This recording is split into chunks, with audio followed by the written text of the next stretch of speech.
ordering our We're food gonna now. start the podcast with ordering Wendy's. Yeah, With my audio coming through Tom. Yeah. that sounds good enough. Is American cheese fine, or do you want something else? That's They've fine. got- Russian cheese. Okay. Bacon's $1.60. Jesus. $1.60 for bacon? No. There's a premium bun, a pretzel bun, a sandwich bun, or just lettuce as a bun. His face. He's like, what? There are people that are like, It's not a bun, it's lettuce. I just watched bring your mic closer to Critical you. go on a whole rant At that about point, why it's lettuce just is like- just a scam. It's just like a salad. Would at you that like point. to order Well, no, anything KFC additional has other that than a burger? sandwich that's instead of a does bun, it it come has with 2 fries, or do I have to chicken get breasts. those? It does not unless you make it a combo. How much is a why? combo? Because I feel there's bad. breading on it. Don't feel bad. I It's not that guess. big a deal. I Go guess. back to Here's a question. All right. I did buy everybody an entire cheesecake. yes. Let's you did. say that I'm holding a slice of bread, right? Just a single slice of bread. And somebody on the Only other let you side of the choose a world is small also holding But a slice of bread. Does that mean fries, that we are currently Baconator both fries, together pub holding fries, a chili cheese Earth fries, sandwich? a No, it bacon has to be on cheese the baked floor. potato. Okay, so if I drop what it, do you want as your side? Because they've got Wait. options. Oh fuck. does it have to quite be a on the few. floor? Because You aren't get I chili cheese included fries? into Fuck that yeah. You sandwich? have the fries, You've or like lost a me chili and cheese completely, baked I'm not gonna potato, lie. or I don't see how They I have lost baked you. potatoes This at is Wendy's? simple Yes, stuff pretty here, good. man. My brain Sammy's. is. But if It's you'd rather turned just off fries, already. they're Give fries. me- All right. Give me Sandwich bacon is cheese anything baked between potato. 2 slices Let of me bread, try right? that. Okay. So if I'm I have to holding yell a at single my slice friend of bread, for telling me that. Okay. somebody So, on the other side of the earth smoked is bacon also and cheddar holding a cheese single sauce. slice of Would bread. you like to add anything else to it, like avocado, The chili? world is our Let's sandwich. see. No, I think. And then Austin is refuting that. I What's deject your happening? reality. What am I refuting? I'm part of that sandwich.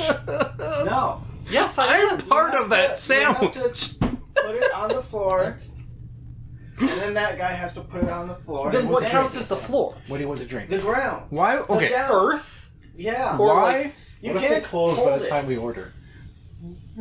You can't hold it Then in order. your hand because, like, you don't like hold 2 buns and meat floating in between, and that's a burger. No, that's meat floating, and you got a ghost problem. Yeah. Milk? Would you like milk? Okay. Drink? All right. But the bread isn't floating. Cook I breads. am part of that whole sandwich making process. Then you gotta There. put the bread on your head to include you all. No. It's like sea level, right? You got bread level. Anything below bread level is part of the sandwich. But anything above the bread would just be garnish. Yeah. So my brain and head is garnished, but my That's a chest waste. and everything's That's a down. waste. Wow, way to call me a waste. Oh my Just the god. That's what all garnish is. I know. Do we want to get more complex than pop? No. Okay. So, what would you like to drink? Soda. Just Coke, Yeah. Coca-Cola. I think we're asking a lot of Wendy's right now to give me a baked potato. I've never known that they had one, and I think they want to keep it a secret from me. Dude, making a baked potato is like one of triple- the easiest things in the world. Yeah, I know, but no fast food place. So you that said does no it. mayo, no pickles, no onion, no tomato, Yeah. and you didn't add anything, right? No, I took things Okay. away. Just check. So ketchup, mustard, lettuce, cheese. I'm going to bet Yeah. you 20. No, I'm not going to bet you. Folks at home, I'm just this gonna is the God order. metaphorically bet $20. This is the Action Economy sponsored burger of Wendy. Sponsored, not sponsored. The Schrodinger sponsor. Schrodinger's Schrodinger's sponsor. sponsor.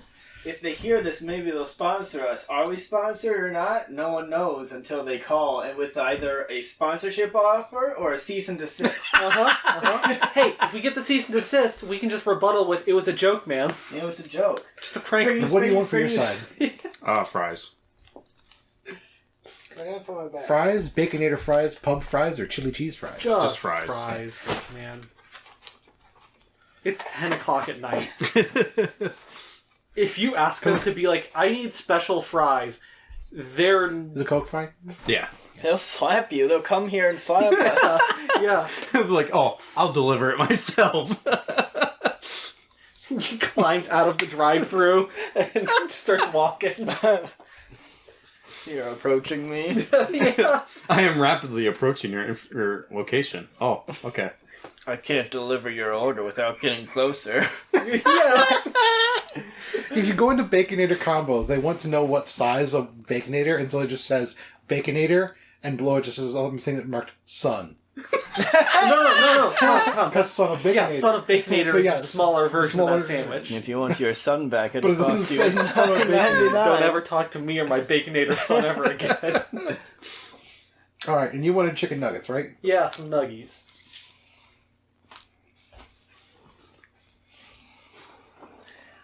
There is a pretty good chance, Tom, that when you select pay or to check out or whatever, it's going to say no.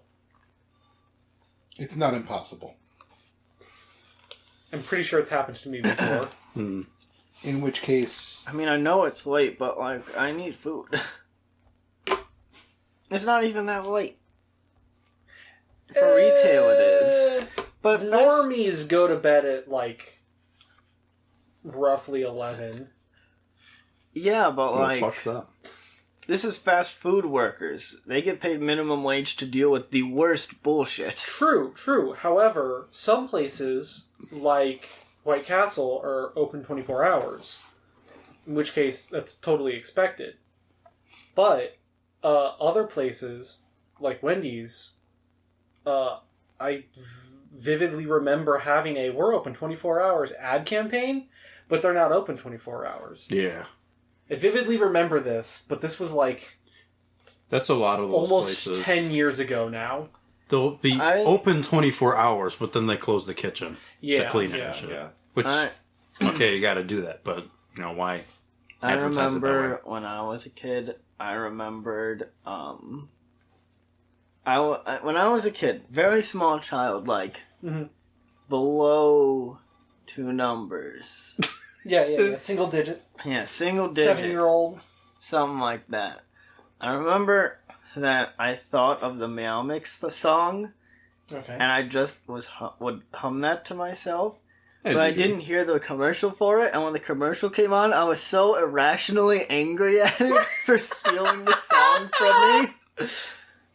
And I'm pretty sure I just heard it and forgot about hearing it, but as a child, I was so angry at it. think They've stolen my music! I think they played because I remember if you shopped Jewel or someplace like that, they would sometimes play rather than just music, they would sometimes play ads and stuff. Yeah. I vaguely remember thinking I'm pretty sure I've heard the Meow Mix I'm pretty song sure I in have, Jewel.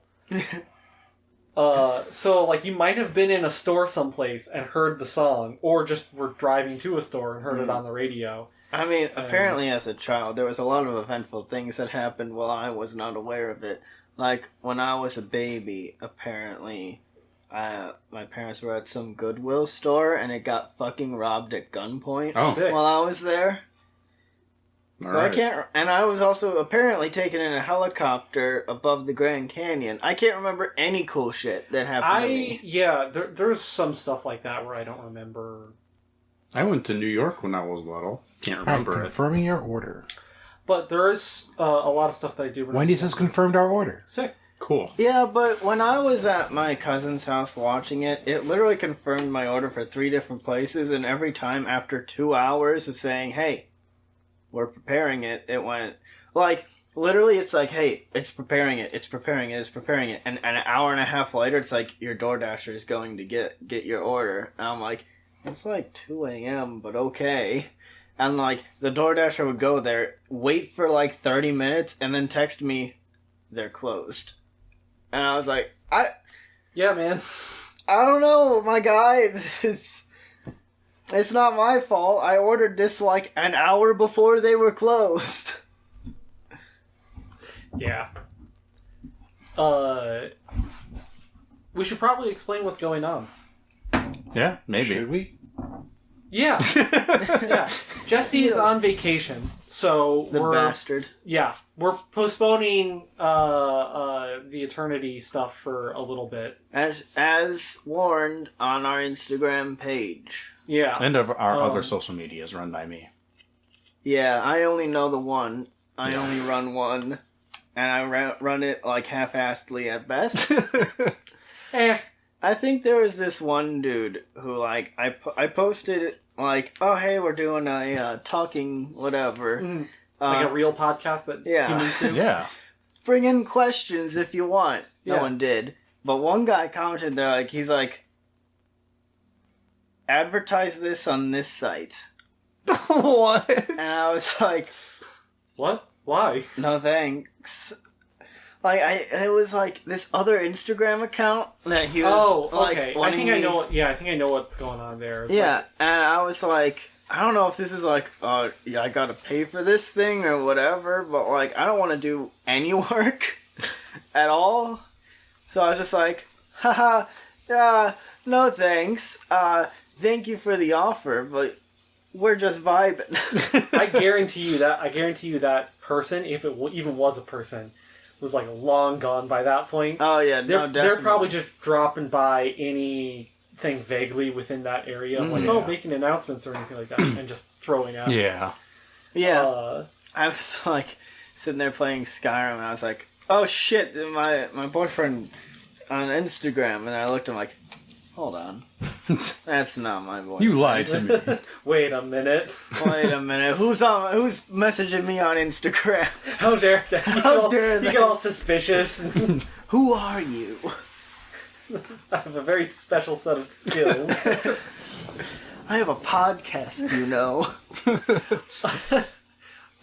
Yeah, so, like, how long did he say he was going to be? Like 2 weeks? A couple weeks, yeah. Yeah. Yeah. So, we only know what we're going to do right now, which is just recording this. After that, we were, like, we were going to try and figure something else out.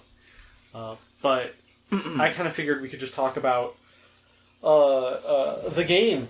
Yeah. How are I do you guys have. feeling about it? I love it. Yeah, I do love it. I'm having a pretty great time with it. We got a classic Austin quote there. Hell yeah. Yeah. I do. I love a lot of things. Mm-hmm. I haven't been paying attention to what I love at the end of every episode. I listen to it at work. I haven't been super consistent in making sure that's at the end of every episode. Oh, for Tom, shame. The podcast is ruined.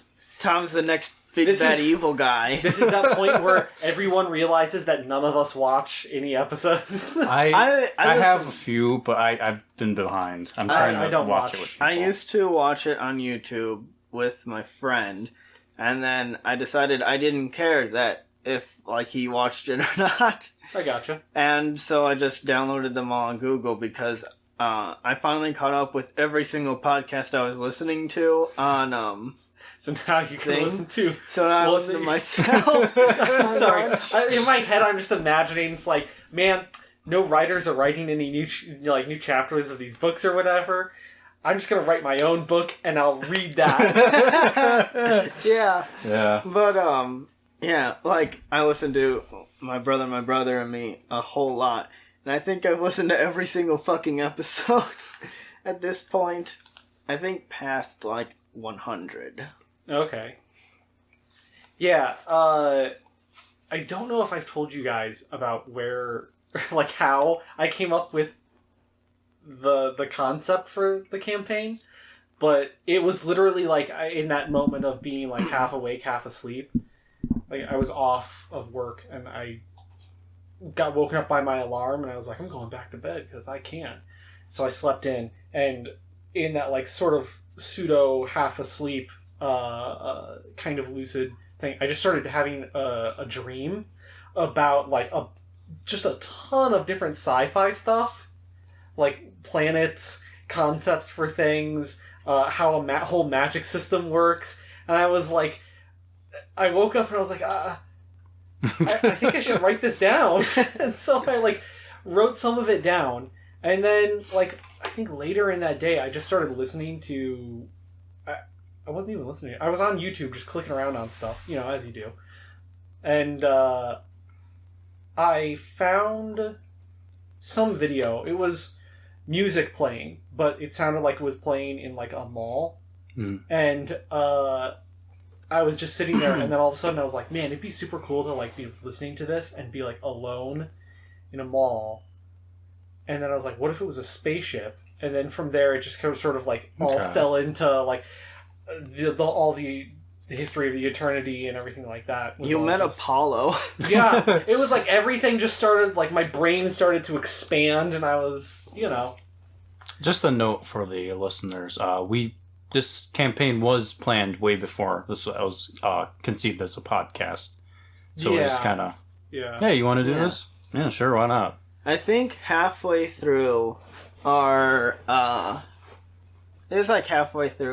what is it? The Warlock campaign. Yeah. What was the land? I always forget the name. Starts with Eberron. Yeah, we did an Eberron campaign where all of us played as warlocks. Yeah, I played as one of my favorite characters that Tom hated. What are the characters' names? The twins. They are Tari and Hari. There you go. Because we continuously refer to them just as the twins. Yes. Despite the fact that you consistently, told people what their names were. Yeah. But that's common. They always introduce themselves the same way. I'm Tari. I'm Hari. Yeah. And then they were never mentioned ever again. That's a big... These are the twins. That's a big common problem with all of us, is like, an NPC. He says their name, and we all immediately forget what the name is. Yeah. Or we sit there and make fun of the name, and then forget it. That's why I made sure there were no NPCs in my campaign. We became the NPCs. No, I'm ashamed and also a little bit proud of how loose I've been playing the rules this whole campaign. Because it's like, in all honesty, I don't care about the rules, at all. Yeah. But I know that there's, I could imagine it could get on your guys' nerves. One day me being like, oh yeah, this weapon does this. And then the next time we play, all of us are like, what did we say? What?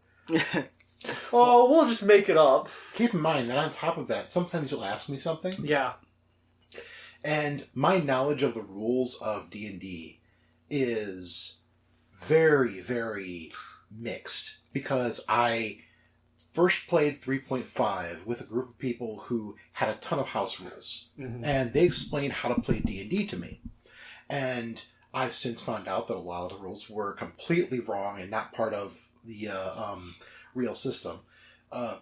However, I then tried to run 3.5 with us at home. Yeah, the first time I ever played was 3.5. You had all of the books. He had all the PDFs. Yeah. On his laptop. So I never read a single thing of pretty much any... Yeah, actually, now that I think about it, I've never read a single word from a 3.5 book, despite the fact that I've played a decent amount of 3.5. Well, on top of that, in my head, Pathfinder and 3.5 kind of blend. Because even when we first started, we were trying to port our 3.5 stuff over to Pathfinder. And then we gave up on that and started on just playing Pathfinder. Mm-hmm. So, the tumble check rules that we've used are my half-remembered rules from back when it was 3.5. I don't think that stuff is actually in Pathfinder, but I could be completely wrong because I haven't seen a Pathfinder book in a long time. And Starfinder should be what we're referring to, but... It just takes so long to crack the book open, find what the actual rules are, and most of the time, no rule in any tabletop, especially nowadays, is just completely self-contained. It always has some sort of interaction with other rules. Yeah. So, for me at least, I'm just does it work? Is everyone okay with this? Sure, let's do it this way. That's why, just keeping with advantage and shit, because that shit just makes everything so advantage much to easier. Me is because everything else has you get a +2 or a +5 or a +3, and this person gets a -7 or a -3 or something, depending on every single fucking situation. It's just give them disadvantage. To me, advantage and disadvantage is very rewarding, and it's actually a pretty cool way to reward a player. Yeah. And it makes sense, if you actually, have an advantage, in universe.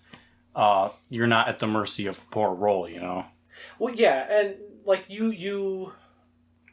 There's never a situation where, with advantage, you can be just like, oh, well, I will hit. Because even without the roll... They still can roll poorly, but you're less at the mercy of the dice.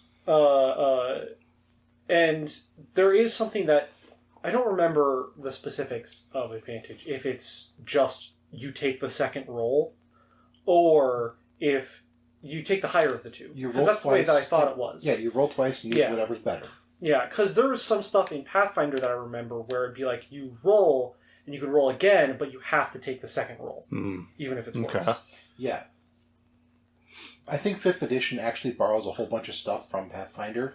Because Pathfinder did things to smooth things out from 3.5. That makes sense. So a lot of that stuff carries over.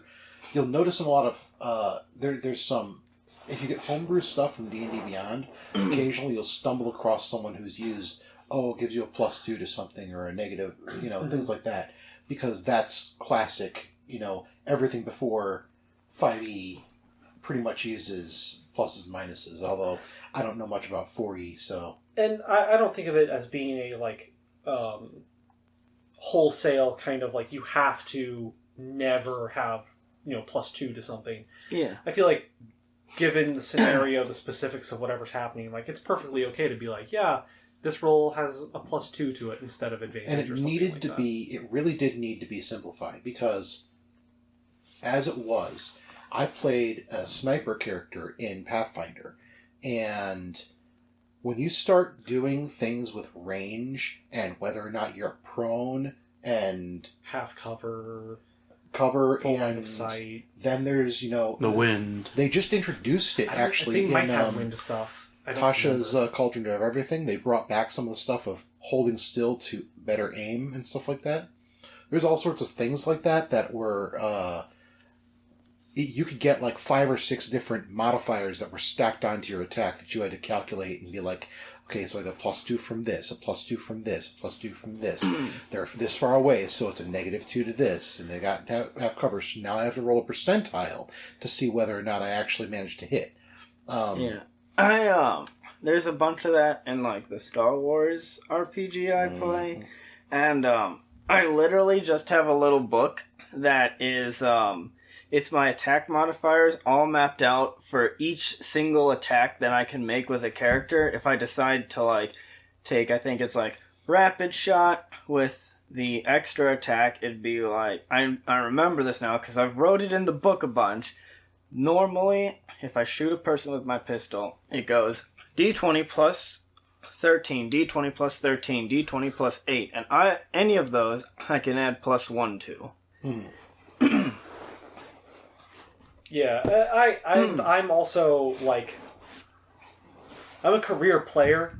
This is, like, the second time I think I've ever DM'd, really. So, there is a certain amount of, like, I'm more concerned about just having a good time. Is it coming? The Wendy's is on the way! Schrodinger's Wendy's... Schrodinger's sponsor is on its way. Yeah. Tom's our usual DM. We now have two different names for 2 different restaurants. We have Schrodinger's sponsor, and we have Big Dick Silver. Big Dick Silver. Should we explain that? No. Yeah. No. There is... You should be able to get Big Dick Silvers if you're intelligent and well-read enough. So wow. I'll leave it at that. Damn. Jesus. I just want, like, people who don't know what the hell Long John Silver's is to go, the fuck are they talking about? Well, actually, okay, so, Tom, when did you start playing, like, what was your experience when you first started playing Dungeons & Dragons or tabletop stuff? I was in my first year of college, and I had a friend who had started he was putting together a game of D&D that he was going to be running. And they invited me along, taught me how to play, went until they got, the DM got sick of DMing, and I made a monk, I tried it out. I was heading a certain direction. Things happened and the group fell apart, and the DM was like, well, hey, if you want to keep playing, you can go ahead and DM. And so I tried to DM a session. Didn't go great. And then everyone lost interest and stopped. And so for the next few months, I really, really, really wanted to play this game that I really liked. And so we had no dice. So we had we had the dice from the Liar's Dice. Yeah, game. we had a bunch of D6s. I started playing D&D when, first off, me and Tom, siblings, there's a third brother. There is another. There's another. So Tom started playing Dungeons and Dragons with Tyler, our third, the third.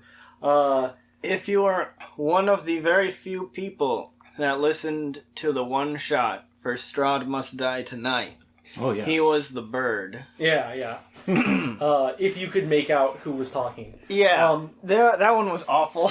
Yeah.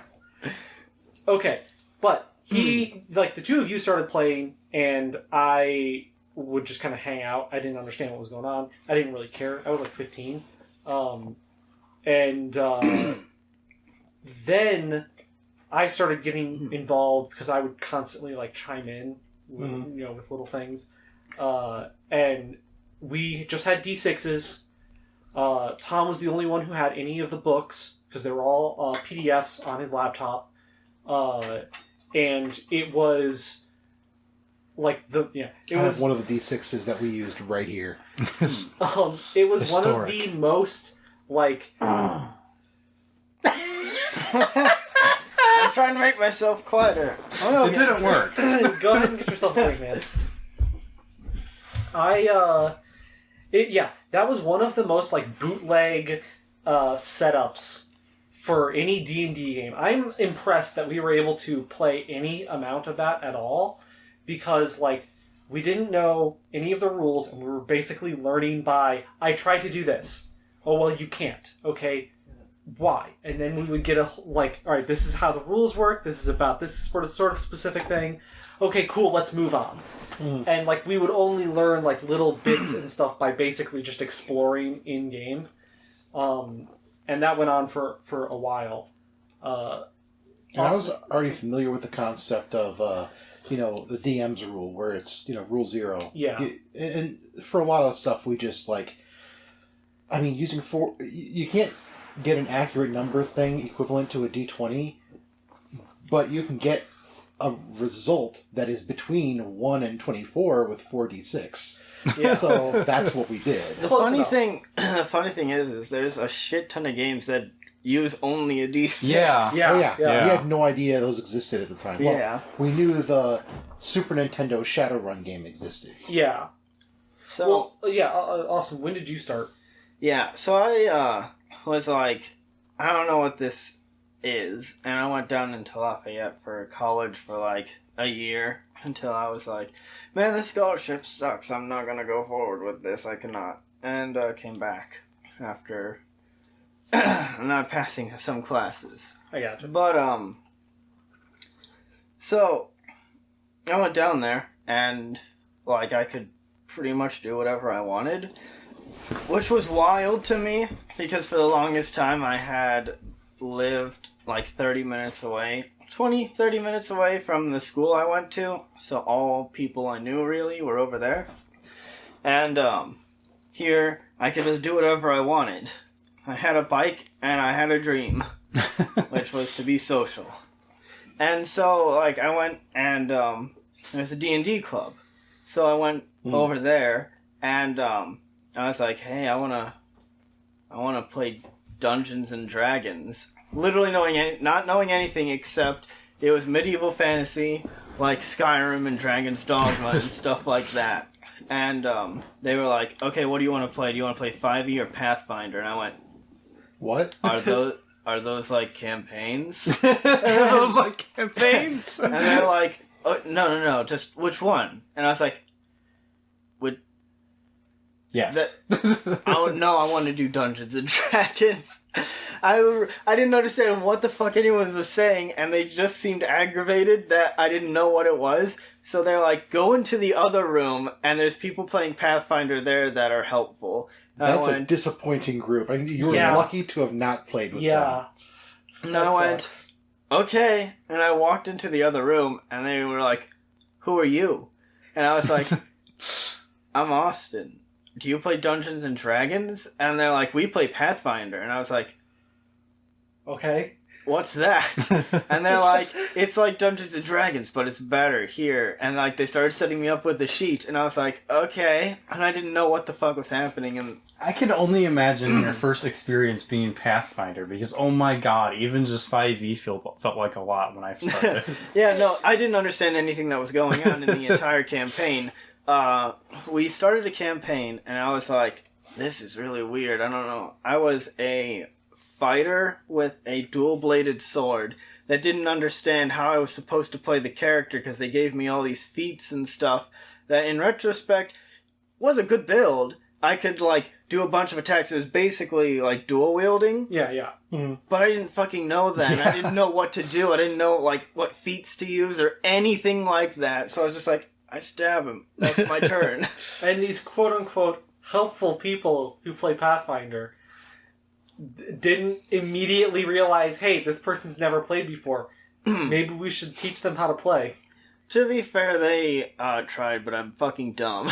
I mean, how long did you play with these people? Like until I left. Because, okay. So, like, this campaign went on for a bit. I didn't understand literally anything that was happening in the game. Didn't know what the character relations were. There was a lot of shit going on that I just didn't get. And I was like, I'm just going to sit here until we go stab stuff. And then I'll stab the stuff. Because I was like, wait, you mean I could just pick up a pillow and try to smother a goblin to death in the middle of the street and just that be okay? Yeah. That, like, I can do that? And they're like, yeah. Oh. Well, the thing this is great. They can be as helpful as possible, but there's just so much coming in during that first experience. But, especially, like, with he's saying with all those feats and stuff. Yeah. Like, I'm pretty sure they explained to me multiple times what the fucking feats did and everything, and I just didn't know. But, that, like, stopped. I forgot why. But we started up a new campaign pretty much immediately, and I was like, I want to, like, actually do something. And I went with a ranger. And I don't know if, like, the enemies in that were just low health or whatever, but that ranger could, like, kill God. Was that still Pathfinder? Yeah, okay. Still Pathfinder. Yeah. And I would just shoot people and they die immediately. I don't think I ever played a ranger when we played Pathfinder. It was fun. The GM, I don't know if this was like Pathfinder Drider or Homebrew Drider, but we fought a Drider.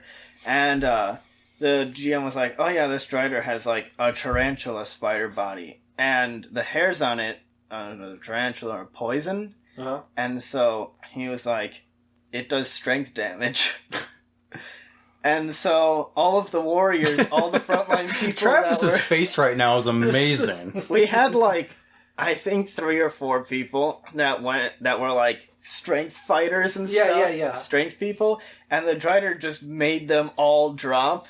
And my character with the bow had the longest range, so I was in back, even back further behind the mage, who then also got fucked up, and I was the only reason we lived, because I just kept shooting him with my bow. Here's the thing. You mentioned that you don't know whether or not that was a homebrew thing or from the book. Yeah. You describing that to me, I don't know if that was homebrew or... Because that sounds, like, from a 5e perspective, that sounds super homebrew.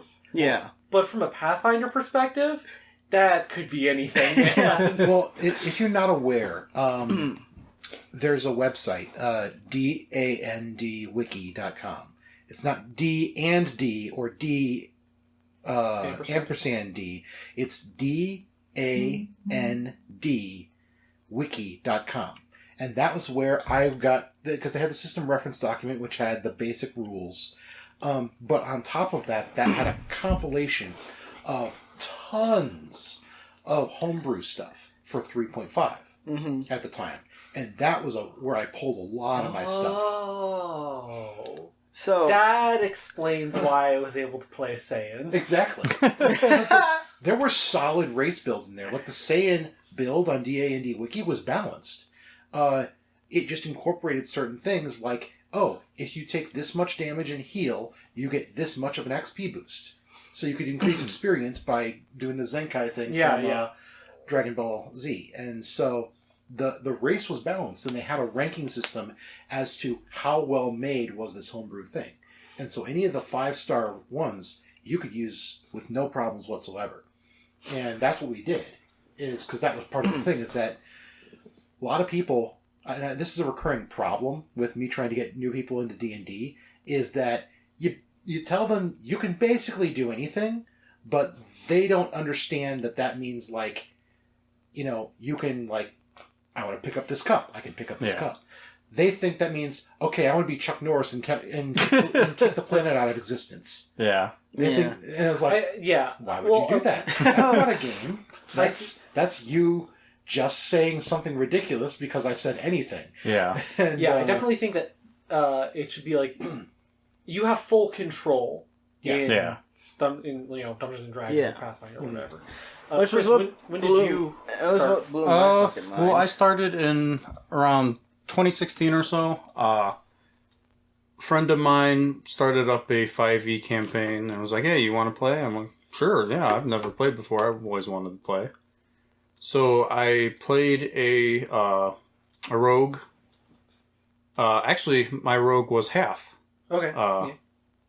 Hath was... I remade Hath in our Ebron campaign. He was a warlock rogue in that. And the original campaign, he was a rogue/fighter. He was kind of having trouble, like, hitting things. Mm-hmm. So I, multi-classed him. It was fun for a while. A bunch of other school friends. But then eventually scheduling issues happened and it just kind of died off. Yep. And then I didn't really play again until... that's the MO of D&D campaigns. Also, like, I am both a player and a DM, but my DM style is way more like, alright, what the fuck are we doing today? Or like, you're not a murder hobo player, section? But you're a murder hobo DM. No, it's like, there's a concept. I have like a very bare bones, like, alright, the demon got released. You gotta go fight, like, the demon. And everybody's like, okay, so we're gonna go fight the demon. And then go value off. In that. I think if I DM'd, I think it would have to be like, a reactionary type thing, because I don't think I could do all that planning. But like, in between... obviously I do a degree of it. Yeah. But in between that, though, I'm like, alright, what's this town's deal, or what's this area's deal? And, like, I make a whole, like, little mini place there where players, like, explore and actually do shit. Take it, like, little section by section. Yeah, that's how I do it, usually. Yeah, I've always been really bad at, like, pre-planning things. I'm always much better, like, in the moment. Like, my RP stuff is generally where all of my characters shine. Including my newest character. But, so, like, when I'm DMing, I prefer when people talk to NPCs, which is why I made sure there were no NPCs in my campaign. I gotta fucking say, I really wish that we also recorded Tom's thing for when we do basically we record 2 episodes in one sitting, and then the following week we play a 5e campaign that Tom runs. Yeah, it's so fucking good. I love my character so much. My whole thing for my character was supposed to be like this dude of a trickster party god, a cleric, and I was like, oh, I'm devil's advocate, and I party and chill and stuff, and that's what I want for my character. But I've rolled consistently so high on every single damage roll. Like, I've used Inflict wounds. Inflict wounds. and I've rolled above 20 damage, like, actually every single time I've used it, and it's just such a high number that I vaporize Bearing people. in mind, what level are we now? Like 3? 2. We're level. We're You level guys 2, are about to level up. Like, you're not officially level 3, Yeah. but your next combat encounter, you will be So level these 3. were like at level 1 he was doing. Yeah. No, yeah, level 1. And here's the thing: I when the campaign started, I was like, "Oh, I'm going to play a fighter or whatever," just because I wanted to be a man that hit things with sword. Mm-hmm. And you were out damaging me at level 1, like consistently. Not to say that that's like impossible or anything. You're a cleric, and clerics aren't like super weak or anything, but every single combat encounter. Now I've switched to playing a kobold, who's an astral monk, which, from what I can tell, isn't exactly like a super unique concept. But the general idea is, from what I vaguely remember about D&D lore, kobolds are relatively connected to like a draconic lineage. So he's a blue kobold who has the draconic lineage of a blue dragon. So when he summons his astral arms, they're these ancient blue dragon arms that come out, the reach weapons. Kobolds have this stupid broken ability where if they are within 5 feet of an ally, that ally and them get advantage on attack rolls. And because the astral arms are a reach weapon, I can attack at a distance of 10 feet. Which means if somebody walks up to a enemy, I can stand behind my ally and punch this dude in the face, giving both of us advantage, basically as if I were flanking. Yeah. It is crazy good. Yeah, but yeah, his name's Pebble. Pebble is amazing both as a character and mechanically. I do love Pebble. Food time. Never Crinkle. food. Travis, crinkles as much as possible. So my career as a player has been, I think, normal for the most part, but my career as a DM has been fucking wild. Yeah? Yeah, like, so I love D&D so much when it got introduced to me. It was just the best thing I've ever experienced. So, in college, I was like, how do I get my friends to play this with me? Because I didn't know about Roll20 or anything. Yeah. All I had was Skype miniatures, like little hexagon things called Heroescape, and I've vaguely heard of that. Yeah. and like that was what I had. So I would fucking Skype like the board and move everything myself. That's kind of amazing, actually. Yeah, and we played like that for a bit, and it was me DMing with nobody that knew how to play, but I was like, hey, this is really cool, we should all play it. Yeah. And so we did, and an incident happened with a player where things happened, killed the game for everyone, no one wanted to play it after that. It's still talked about to this day sometimes. And that died. But right after that, I was like, hey, wait a minute, there's this thing called Roll20. And I figured out how to use that. And so I made another homebrew campaign that we played for a very long time. We played, like, literally all throughout, not all throughout, but, like, months. Mm-hmm. We played months, and because my roommate had basically stolen my Xbox pretty much. Nice. Okay. We played literally every day. And I would just come up with shit that we did that day. I feel as like, we went around. like, whenever I talk to you, it feels like, you're like, every time I see you, it's like, hey, I'm in 3 new campaigns. I'm DMing half of them. Yeah. How does that work? Well, I DM some, but, like, it's very sparse because of schedules and shit. Yeah. I try to not DM because, oh my god, I've DM'd so fucking much, but nobody else knows how to do it. Well, I've tried to let people do it, but nobody can. That's the thing, is like, I feel bad for Tom being like the forever DM. Yeah. Thank you. I gave you fries as well for some reason. Oh, cool. So you got both. Wait, I hacked the system. Wait, Before. Thank you. don't you? I got fries. Yeah. Yeah.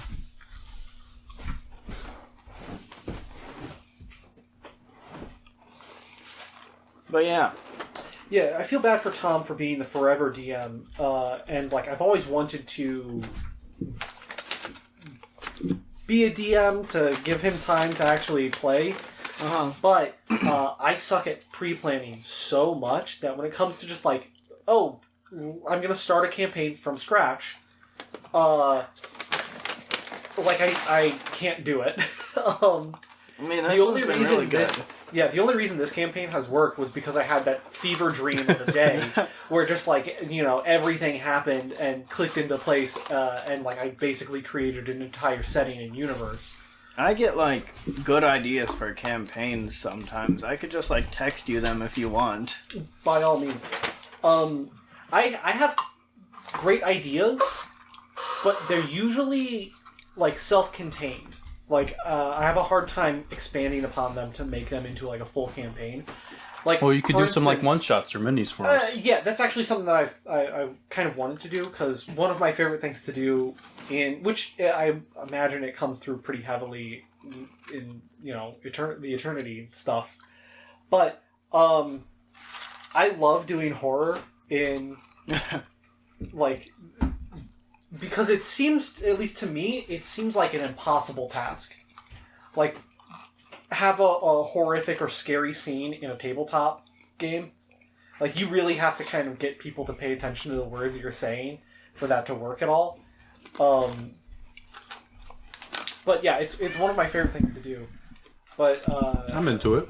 The most recent idea concept thing that's popped into my head that I have yet to, again, expand upon at all, has been the idea of a city that has become a 5e campaign style city that's run by a beholder who has turned it into like a surveillance state type city thing. A surveillance state.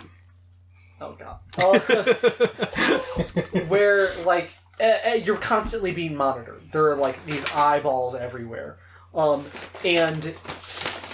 the actions that the players do in the city will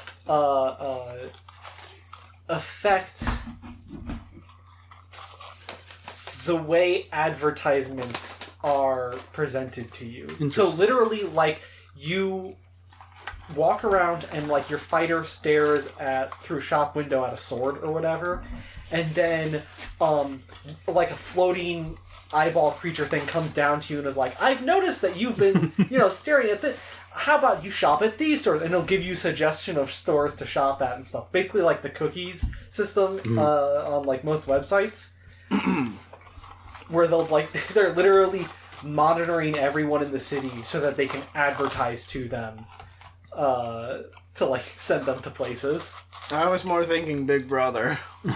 That's what I wanted to play it off of. Was the idea is like, oh yeah, Big Brother. But in actuality, it's just to sell you, like, shoes. Cyberpunk. Yeah. Yeah. Except it's cars. Except every single advert isn't sexual. Yeah. Or is it? Oh. Oh no. Come get your swords. Beholder in a bikini. I guess it would depend on what you looked at. Oh no. What have you been looking at, Austin? The waifu manual. The waifu manual. What was it? It was the monster manual. The bard calls it the waifu catalog. Oh my god. So, I believe I've mentioned it before. Do you guys know about Donjon? I think I've shown it to you. Yep. Yeah. I use it a lot. I don't think so. Donjon.bin.sh is a...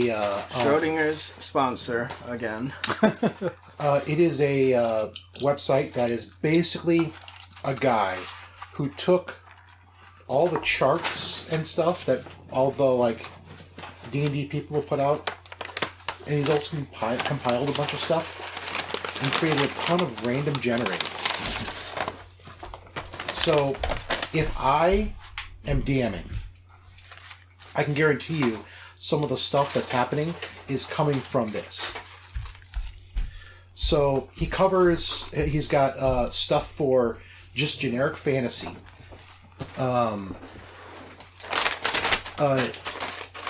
He's got AD&D generators, D20 fantasy stuff, Micro Light 20, which is another thing, Pathfinder, 4th edition, 5th edition, and then some weird fiction stuff, science fiction stuff. And he has a code library that's got all the code that he used to program all this stuff. If you are DMing, this is a lifesaver. Because you can do... if I wanted to, DM for myself, which I've done, it seems almost impossible. Because, you know everything that's coming in advance. This covers enough stuff that I could literally just sit down, build a character, and then just start clicking to make stuff happen for a story for myself. And it would be a surprise for me. Back when we first started on Roll20 stuff, I was using this to generate a dungeon or things like that. And we would complete it immediately, every time. Yeah, so, if you're ever DMing, and, some of the stuff he's got in here, magic items. I will give you guys ridiculous magic items all the time. Because there is a thing he's got on here, which is in his random generators. Is a little drop-down menu that's got all the things that the random generator can do, and one of them is weird magic item. And it is from some chart that he got somewhere that he generates a weird magic item, like a psionic ooze potion, or a let's see here, gauntlets of the woodchuck. While wearing these fur-lined gauntlets, you can throw any wooden object as a weapon with proficiency. Is the duck thing? Woodchuck. Is the duck thing? Yes, the duck healing wand of thing duck, that the twins never used, but they wanted to. Yeah, wherever on campaign we got a wand. What's it called? Duck healing. Yeah, wand of duck healing, where you could heal somebody. No, wand of cure duck. Yeah, you could heal somebody, but it would also turn them into a duck. He's got all sorts of crazy stuff on here. But, the books will explain how to build some of this stuff. And they will give you charts that you can roll on to do stuff. He's compiled all that stuff onto here so that you can randomly generate things like treasure. If you kill an enemy, I could have you guys roll for it, which can be fun. But if I just want you guys to move through and not spend the time rolling for treasure, I can roll it on here. That sounds like a perfect segue for me to talk about Arturo. All right. Which is a completely royalty-free, free-use character. If you want to use this character in your campaign, by all means, because that's kind of become the point. But he's basically the first, I don't know what you would refer to it, legendary character that, people still make jokes about or people reference that I ever made. This was Pathfinder. I don't remember a lot of the specifics about him, but in general, he was a half-elf wizard. Started in 3.5. Did he? Yep. Okay. He was the initial concept for him was I wanted to make a wizard who would cast magical armor on himself and summon magical weapons and fight like a fighter. You obviously can do this, but me being a bad player, I didn't know how.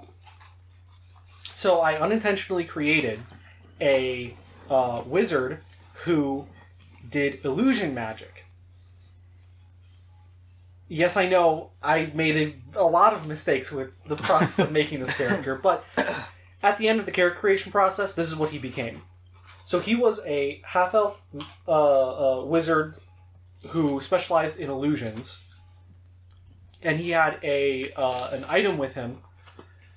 He had 2 magical items that I was given off the bat. One was a carpet that when I rolled it out would roll into an entire campsite.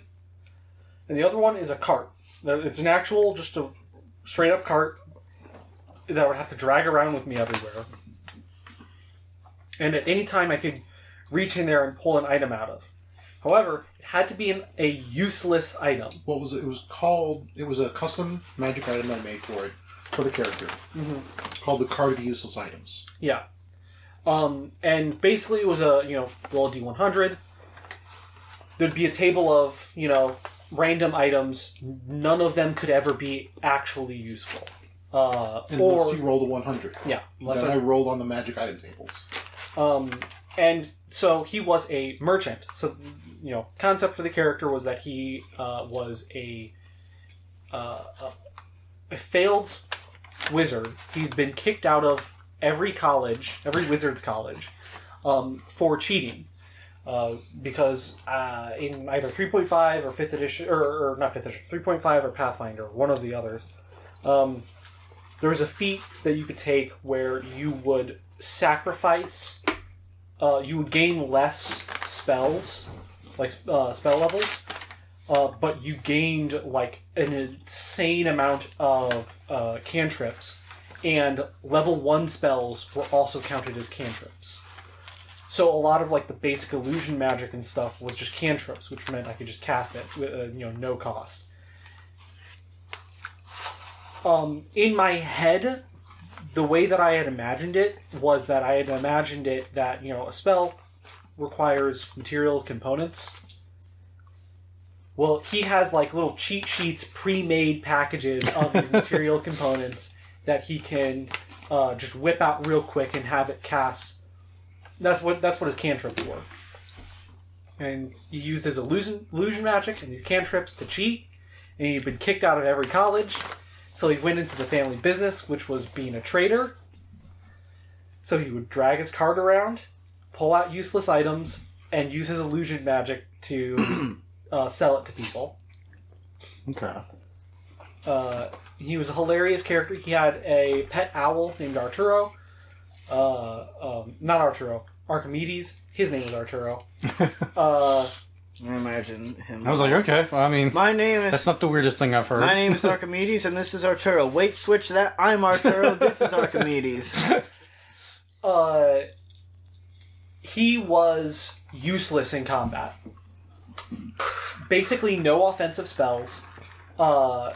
He would die if somebody looked at him wrong. And he had no strength, and could not dish out damage at all. And he was everybody's favorite character.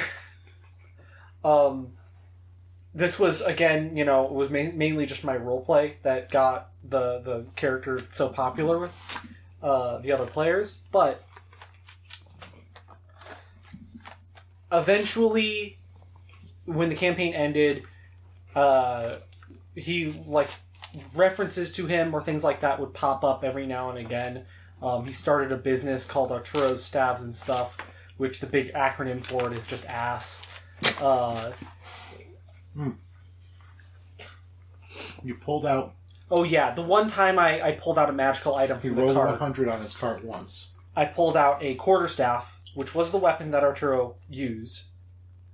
He pulled out a quarterstaff, and the first thing about it was that it was a quarterstaff of...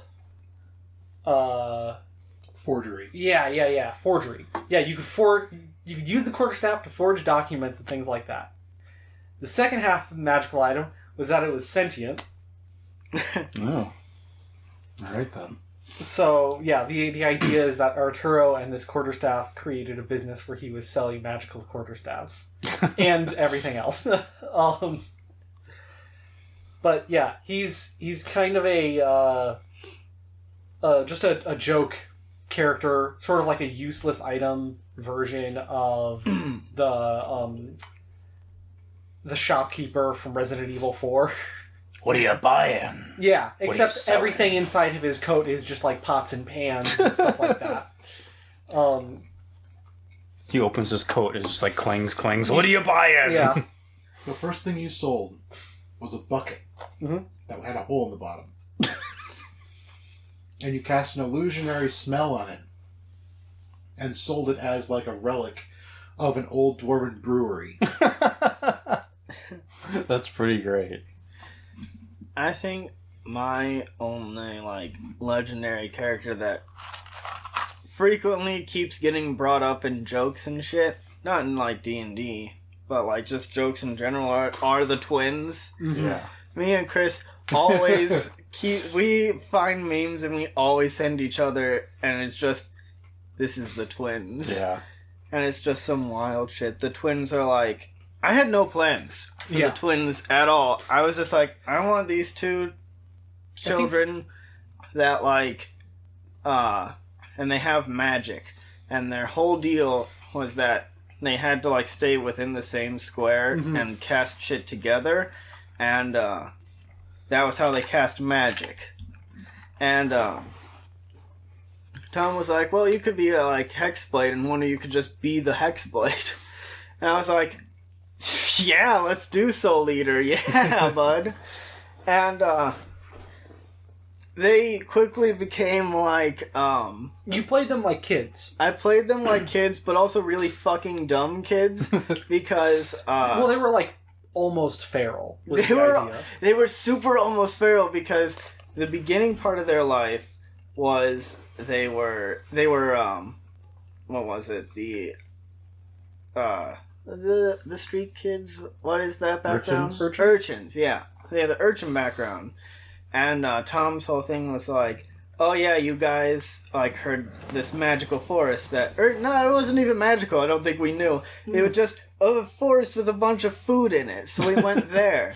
So the first part of their life was being abandoned and just doing stuff on the street and getting a mouse named Mercutio.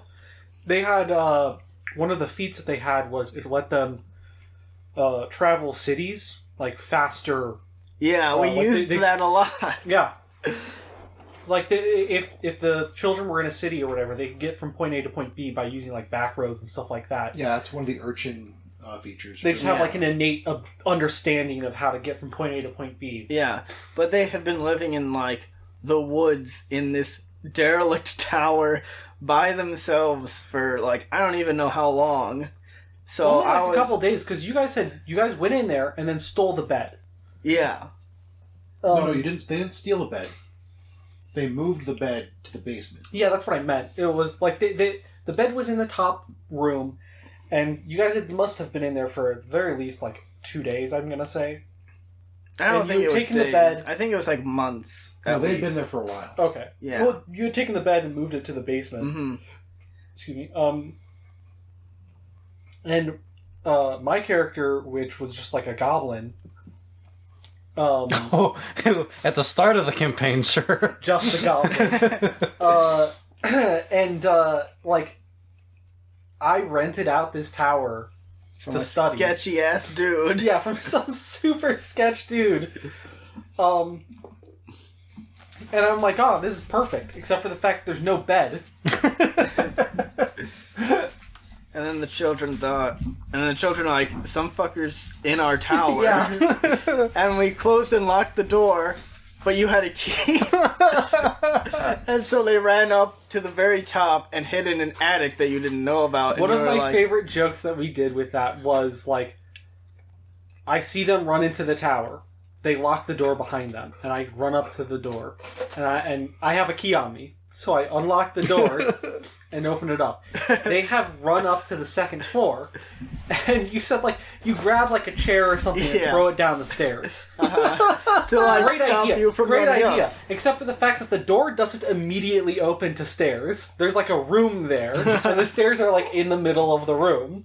So when I open the door, just this chair comes tumbling down the stairs and just lands there. I just want to say, as of note, I was not here for the beginning of this campaign, so this is all new to me, and I'm loving it. It has very, very big twins energy. Yes. Oh, the twins. Big twin energy. I kept playing them really stupid, and no, you didn't play them very stupid at the beginning. They were pretty stupid at some point. You played them. I played. Copper was that was the goblin that I played. Yeah. I played him pretty stupid. Yeah. I like the way I played But the then again, twins he was was also I was basically like an NPC. I'm like they are children, 1. 2, they were urchins. And 3, they were living in the woods for at very least like months. So I didn't know like what they would have a grasp on in the normal world or what was going on. And I think like the dumbest thing I ever asked as a player for the twins was, would they know about paint?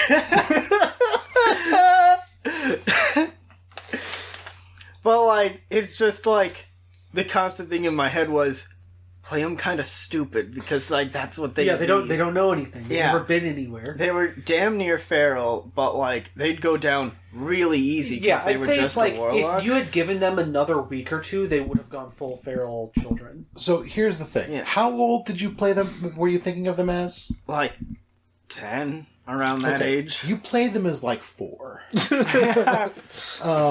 the best way I can put it. I was just trying to be honestly, feral. Okay, again though.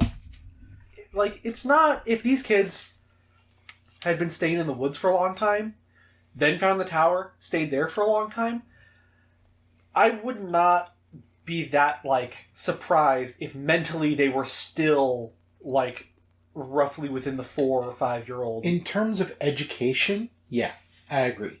But that's not how he played them. He played them like they were just that dumb.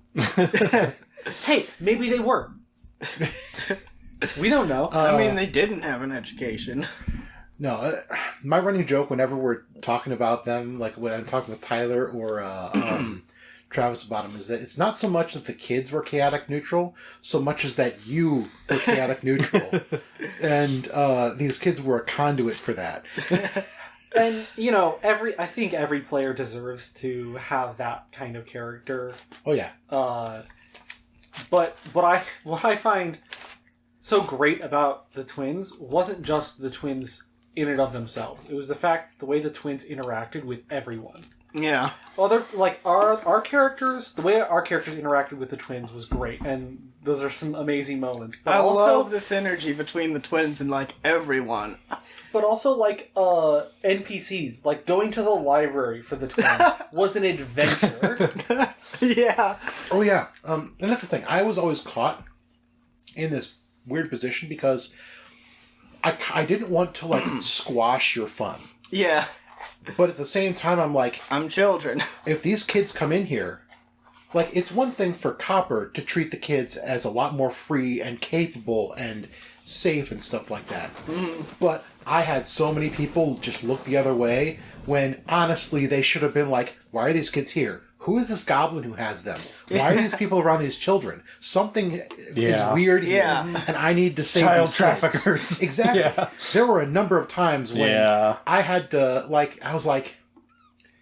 And then this man whipped out a snake in his peanut brittle. Here's the thing. Even if you did, that would have made for more interaction with the twins. It would have made for more chaos. And that's the thing, is that I was like, I don't want to just spend the entire time just playing out the consequences of the kids' actions. All right, it's time for the court drama, guys. It works, but it took up a lot of time. Yeah, I would stop myself from doing shit that the twins would do very often because I was like, we can't do this. We can't go down this road. Like, literally, every single time we were in a shop, I swear to God, every single time, I was like, I can just steal this. I can't get away with invisibility. This is Eberron. They have countermeasures against invisibility. If I do invisibility, they will catch me, and then we have to go through all of that. And the worst one was I was literally 50-50 when we were in like the ammunition and shit store. Oh yeah. And like I was like, I want to buy grenades, and the store was like, no, you can't buy grenades. What are you talking about? And like, you don't know how badly I wanted to make the twins turn invisible and try and steal those grenades. You would not have gotten them. I would not have gotten them. I know that, but like, what if the twins would have? So like. Well, I can't think of the twins without also thinking about Copper. Yeah. Because, like... Copper was on... Everyone's PC was real good. That was the primary interaction for those characters, is that the kids kind of adopted Copper. Yeah. But Copper had no interest in having anything to do with them. And that pressure back and forth, because Jessie was playing his character, who pretty much just was doing her own thing. Yeah. While whenever the kids did something, she would just go along with whatever was going on. Yeah. It wasn't really a... That's kind of how Half was, too. Yeah, and so... They were just vibing. Yeah. Mm-hmm, mm-hmm. But, Copper was very much like a very abrasive type of person. And what I love about the entire campaign, thinking back on it, is the fact that it started with, like, Copper's the responsible one. And the fact that you guys laugh is perfect. But Copper was the responsible one who, like, when the kids went down in our very first combat encounter, like, we, like, quickly ran over there and I did medicine checks to, heal you guys. Which is funny because later on I ended up going cleric, as well as we all multi-classed. Yeah. I wanted the twins to be... I didn't want them to die every single encounter, and I wanted them to be, like... I was like, they gotta have that, like, primal sense of just exploding magic. Like, So you literally took the thing that makes you explode magic. Yeah. Well, that's the thing. As we were doing that came out on D&D Beyond as the Unearthed Arcana was the Path of the Wild, whatever. Path of the Wild Soul Barbarian. Yeah, Path of the Wild Soul Barbarian. And so you had picked Barbarian and you were about to reach your third level in that. My Warlock patron was the Queen of the Summerfey Court. Yeah. And I thought that was an actual... just perfect, sensible route for the twins to go down. Yeah, I think all of our characters, like, advancements and everything like that went, like... It all made sense, all of it. Yeah. It was... I wish we would have started recording sooner. It was It was a very good podcast. Copper was... Or podcast, campaign. It would have been. Copper was a librarian. I built him at the beginning. The reason why he was the way he was supposed to be an NPC, like complete non-player character. And you guys, and when I say you guys, I mean the twins, like, thrust being a main character, like, on him. And his patron was an old one. And I had, like, a book that, spoke to me and stuff like that. It was very H.P. Lovecraft kind of a character. Yeah. And instead it was a cat. Yeah. It was an Egyptian... Cthulhu. Yeah, it was an Egyptian old one. Yeah, I had to kind of fit... I had to come up with something that was like, okay, well, I need an old one who's going to be up against the villain, Grast, who I hadn't been certain who that was exactly. But I will say that I think one of my favorite moments for the twins was going up 1v1ing Grast and just screaming at him to, like, hit them and stuff and taunting him on as they like stabbed him and stuff, and he couldn't hit them because their AC was so high. Yeah. But so, like, I go a little all in on world building and pulling up concepts, Basically the exact opposite of me. Yeah.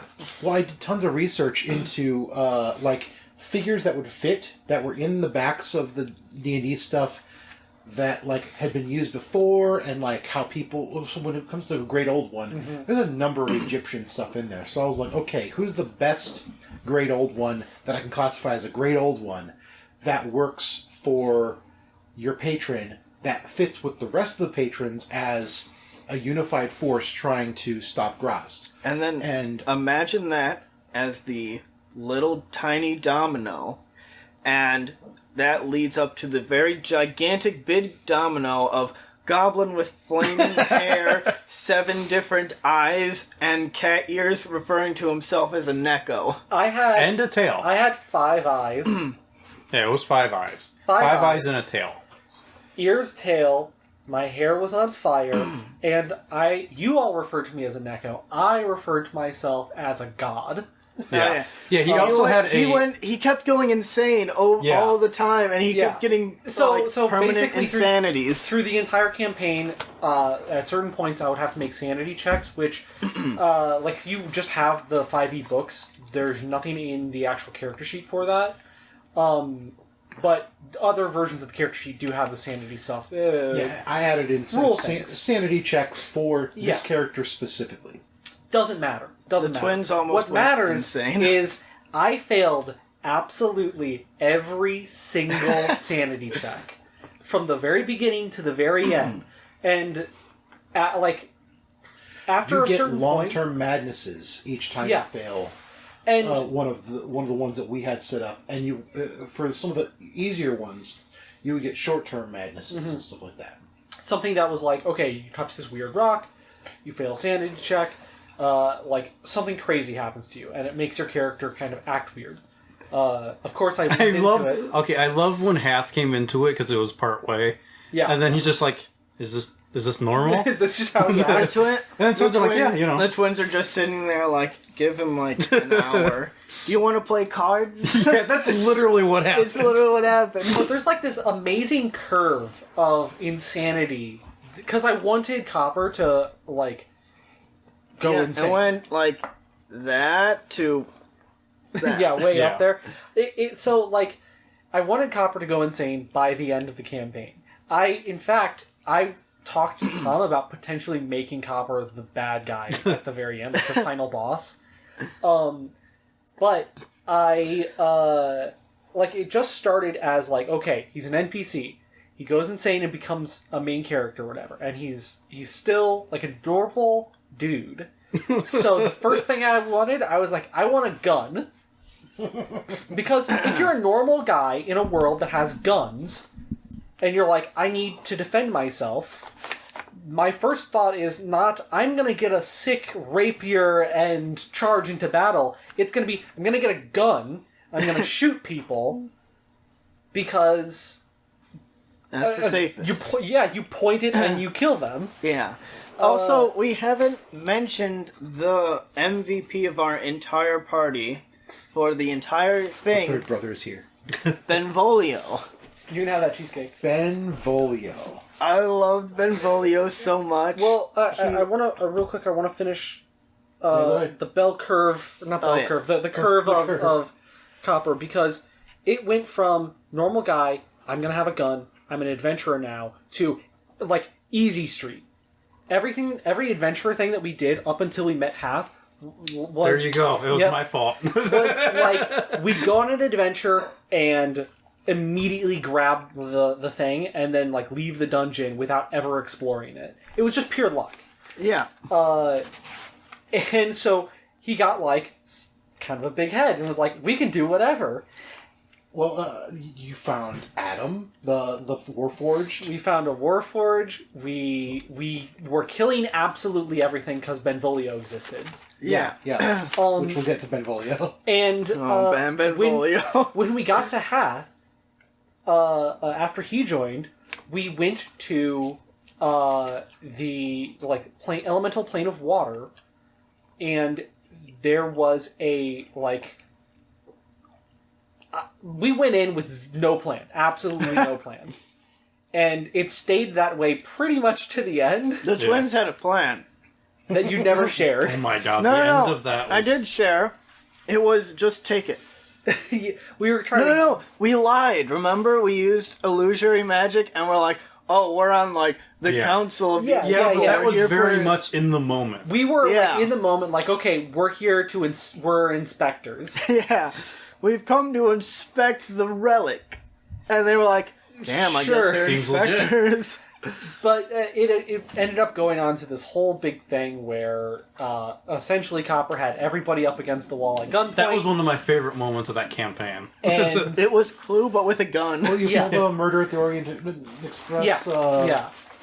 I was like, what is the only thing I could do in this scenario to get everyone to look at the exact same location and for nobody to move? Then I remembered, wait, I have a gun.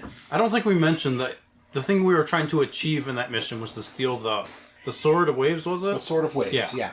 It belonged to the king or something? Yeah, there was a dragon. There was a ruler of the Winter Court in the Feywild. Oh, yeah. And the dragon wanted it. The green dragon, the ancient green dragon wanted it, and that was Jesse's patron. However, he had left it in a palace in the elemental plane of water with one of his, like, princes that are, like, under him. And that was the guy who was posing dramatically with the sword being painted. Because I made them all I don't think I ever heard that detail. Yeah, so that was when you first walked in. It was like, oh, it's in this room. Yeah, you walk in, there he is, holding the sword up, posing, and he's got, like, a guy painting, and there's dancers and musicians and stuff like that. And that's all the people that were in the room when this happened. And so... Here's a quick roleplay tip. If you ever are in a situation kind of like this, the best way to lie is to tell the truth. So we literally just walked up, and I was like, yo, somebody's trying to steal your sword, and I'm gonna find out who it is. And I lined everybody up on the wall and told them, if anybody speaks out of turn, I will shoot you. And I stayed true to that. He did. Well, that's the thing. Because the ones backed you up because you got him first. Yeah. You convinced him first that you were there to stop it from being stolen and to find out who took it. And the one dude who figured out it was us before we could get away, he spoke out of turn and you shot him. I shot him. Because I covered my bases. Yeah. And I love He was like, hey, wait a minute. Oh! I also love how, like, the entire party just kind of learned how to deal with the twins and how to make them do what you wanted. Because it was like, if you leave the twins just to their own devices, they're gonna do some dumb shit and stab people. But you were like, hey, you guys, just turn invisible. Just chill and watch this, and when this specifically happens, do this with the sword. Yeah. And so it was literally just them, invisible, just vibing on the throne. Chilling out in the schoolyard.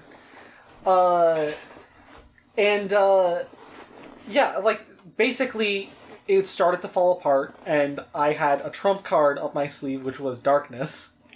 Which became kind of a recurring joke for us. Yeah.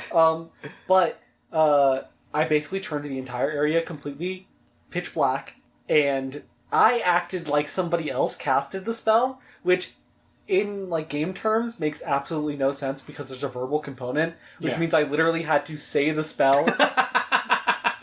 Just go, wait a minute, I hear somebody casting a spell. Yeah. But when the darkness got cast, I just started opening fire on people, which spiraled Copper into his next evolution, which was just getting fed up with, like, all the stuff the twins were doing, all of the, like, insanity checks that I was failing, because immediately after this, when we escaped with the sword, I failed a sanity You failed check. immediately before this and after. I failed the sanity check and thought everyone was trying to kill me, so I ran away into the Feywild on my own. Yeah, I believe that was the first session I was in. And I went to sleep, which is like the worst decision you could possibly make. I think my favorite thing about the Feywild was the dinosaur? Well, that was fun too. But like, we go into the Feywild, and everybody's like, "Oh, look out for the Feywild! There's all the weird shit that happens, and like all the weird stuff that happens." But like, the forest that the twins had lived in for so long had been like, the Fey lived there too, and it was super fucking magic, and it was basically just the Feywild, and they're like, "What are you talking about?" This. Like, trees just do that. Yeah. What are you talking about? Like, do you not have a conversation with your local mushroom every single night? You have to tell the frogs they're pretty, otherwise they stab you. Like, is that, like, do you not do that? This is simple stuff here. I'm telling you. Like, we're 10 and we know this. Yeah. Both the twins have glasses and they're just... Come on. Elementary. Come on, idiots. No, yeah, after that, like, after all the Feywild stuff, Copper just got, like, super, super fed up with, like, dealing with this stuff. And so when we finally got to, like, the actual big city, like, that's when, like, the fanaticism stuff really started to take hold. Yeah. Where, like, oh, what do you do while, like, nothing's going on? What do you do? I lock myself in my room and I start, like, scribing runes on the wall and stuff like that. I liked how I really liked how you're like, all right, we need to get the book.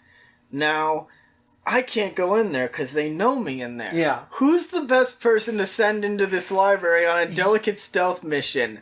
The super spy? No. Half is like his background is a spy, and literally he's a rogue, and then there's like send the kids. Yeah. Okay. His decision did make sense, though. I will say. Yes, this is why I chose the children. Because they are children. If a grown man comes in and is like, I'm going to sneak into this like super crazy library or whatever. If he gets caught, they're going to kill him or they're going to arrest him. But if children do it, children sneak into places all the time. Especially children like these. Yeah. So my thought process was like, okay, Jesse's character was off currently trying to speedrun becoming a noble. Yeah. It was literally doing the Sims strategy of getting rich. The children were the least likely to be murdered, and Hath was too busy with his comedy career. And if they got caught, they're ace. And if they did try to murder the He children, did have a thriving. if they did try to career. murder the children, I think the children are the best equipped out of that entire party to get away. That's Yes. true, yeah. Yeah. Yeah. That entire You library also thing, had that door thing, which I think. Yeah. You became much obsessed perfect with for that it. library. that library scene was the best. I think that was like my favorite thing because I stole the book. Yeah, there's a cat in here. Sorry if you hear meows. There's I think that was my favorite scene the entire campaign because they went in, they stole the book, and were like, okay, let's steal the book. And me as a person thought, one, let's try to cover my tracks a little more so they don't suspect me. Two, let's have some fucking fun. What would the twins do? And so the twins... You're like on your way out, and then you Yeah. catch like out of the corner of your eye, like, oh, that's a kids section over there. Yeah. They got comic What books? happened was we were asking about stuff, and the guy was You were like, asking about fairies, and you're Yeah. We went up to the counter at the desk guy. You had the We stolen book in your had bag. the stolen book in the bag, and we're like, hey, you have any books on fairies? And he was like, oh yeah, over here. And with the stolen book, I had completed my mission. I could have just left, but like the twins went there like... and just like they checked out every single Feywild book there was. Well, that was And, you guys also had to learn about libraries and Yeah, getting a and library card, which and all was that. like card, yeah. the thing I love about the twins is they're feral, they're vicious, and they do whatever they want. But there's also a lot of scenes where they're just adorable. Yeah, they want to And- learn. They want Yeah. to learn things. And I think the favorite cute thing was when he was like, "Oh yeah, what's your names? What are your parents' names?" And they're like, "We don't have parents. What do you mean?" And they're like, "Okay, well, who is your guardian?" And they're like, "Oh well, our new mom is Elanwe, the queen of the Summer Fae." And he's just like, "All right," and like he gives them library cards, Tari and Hari of the Summer Fae court, Yeah, and yeah. he just like lets that be their pretty much official name because that's the only official documentation of Yeah. the twins that exist. And I thought that was adorable. I loved that. And then- We keep talking about this campaign. Yeah, I'm just sitting Well, here that- thinking, like, man, we have this episode Might of as our well. podcast just talking about a game that is not our podcast. Yeah. I mean, I see. We no problem. reference this a lot, though. yeah, Yeah. we do reference It helps. Actually, I think it gives. This an idea. also, like, we're in the timeline of events, we're getting close to the section where Racially Motivated comes That's into play. true. Yeah, But Hath had a thriving comedy Yes. career. So, Yeah. On Discord, it's still that right now. Yeah, on Discord right now, Yeah. his name is Penis Brittle. And there's a reason. Yeah. So basically, once we got to Sharn, we were basically just doing whatever until this big party that was going to happen. Yeah, gotta kill time. I Yeah. had the Eberron calendar running on Yeah. my computer that was like day to day, what's happening? Oh, this festival's coming up, and that sort of stuff. And this, I should mention that this campaign was set in the future of where Eberron is right now by quite a bit, because this was a sequel campaign to one of the first campaigns I ever ran with my brothers and a friend of ours. And one of those characters actually guest appeared. Actually, a couple of those characters, two characters, Yeah. guest appeared in this. Right. But this puts it considerably ahead in the even more than 2. Who am I? Okay, who am I thinking? The turban. Yeah, the turban. Was he in that? Yeah. I don't remember. Yeah, he was in it. He was at the party. He crashed the party the twins were in. he pulled Remember? the Batman Year One thing. Oh my god! Yeah. Yeah. Wow. Yeah, I'm sure that makes plenty of sense to people listening. But so there was a lot of stuff that changed. Like if you read the Aberon books, the all this stuff is in there in terms of like holidays and stuff like that. So we had days of downtime for the characters, so they started doing stuff with it. And so what Half decided to do with his time. We jokingly said that Half should do like a magic show. Well, I kind of had the idea to begin with. I was kind of into it. My character was Pact of the Chain, which basically means I have a familiar. It took the form of a snake. So my idea was, since you can talk through your familiar, was to basically do a like ventriloquist type of act. And then with Snake, the whole peanut brittle joke came up. Yeah, like putting hiding the snake in I don't know how it got to I don't know how it got to this point, penis. but at some point, well, snakes are obviously very phallic, so. At some point, it became he hides it in like his pants, and then he unzips it, and pulls snake comes out, pulls out the can of peanut brittle, and then pops the top, and then a snake comes out that does the rest of the magic tricks for him. Yeah, I don't think we actually did that in game, but that was the joke. That we never specifically did that, but that was like the place you were performing had children. So. Yeah. Yes. Also, good segue. Pact of the Chain. Speaking of, that leads into the best character that was on the team, mechanically speaking, Benvolio. The reason we're alive. The reason we lived. So Benvolio was the twins' familiar because they were also Pact of the Chain. They were. Were they? They were. Were they Pact of the Chain, or were they? Yes. I thought they were Pact of the Blade. But no. Jesse's character was Pact of the Blade. Jesse was Pact of the Blade. Yeah, you're right. I was a Hexblade. Hexblade, Pact of the Chain, Warlock. That's right. Yeah. Plus Wild Soul. The initial idea was that you were going to be just a Pact of the Chain, and then your familiar was going to be your other twin. Yeah. But then Tom had mentioned being the Hexblade and making the other twin your the sword. Hexblade. Yeah, we played around with that. So yeah, so their familiar was Benvolio, who the Elanway basically was just like, make sure they don't die, please. And oh boy, did he do that! When you got Benvolio, he was just like a random fairy that she picked out. I think a sprite. Yeah, it was a sprite that you gave like an acorn to, or something. Yeah. Oh, we went into the Feywild before actually like meeting Elanway and picking Pact of the Chain and all that. And he was just like a sprite that was there talking to you. Yeah. And you played cards with him, and you gave him an acorn. We lost pretty badly at cards against him, which Benvolio never lost it. The entire I must have played cards like 35 times in that entire campaign. He never lost once. I feel like you beat him once. I did. But you got excited about it. You beat him once. I beat him It was once. actually kind of late into the campaign too. Yeah. But plot twist: he let the twins win to make them feel at that point he probably did. But no, he was just like normal pixie or whatever. And then after you do all your stuff with your patron, you're given a familiar, and it was like, oh yeah, you go with them. And then you had chosen the name Benvolio. Yeah. Because my mouse's name was Mercutio. Right. Yeah.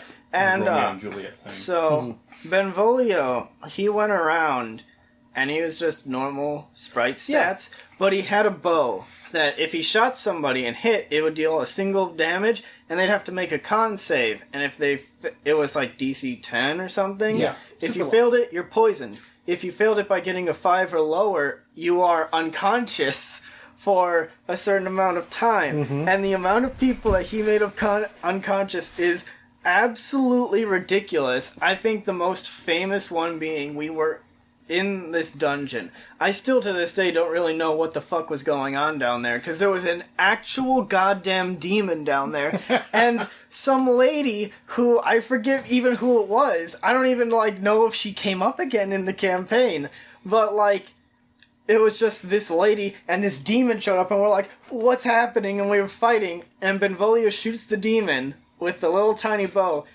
makes the demon pass out, and she runs up and casts banishment on it. Yeah. In, like, a turn. And that was that.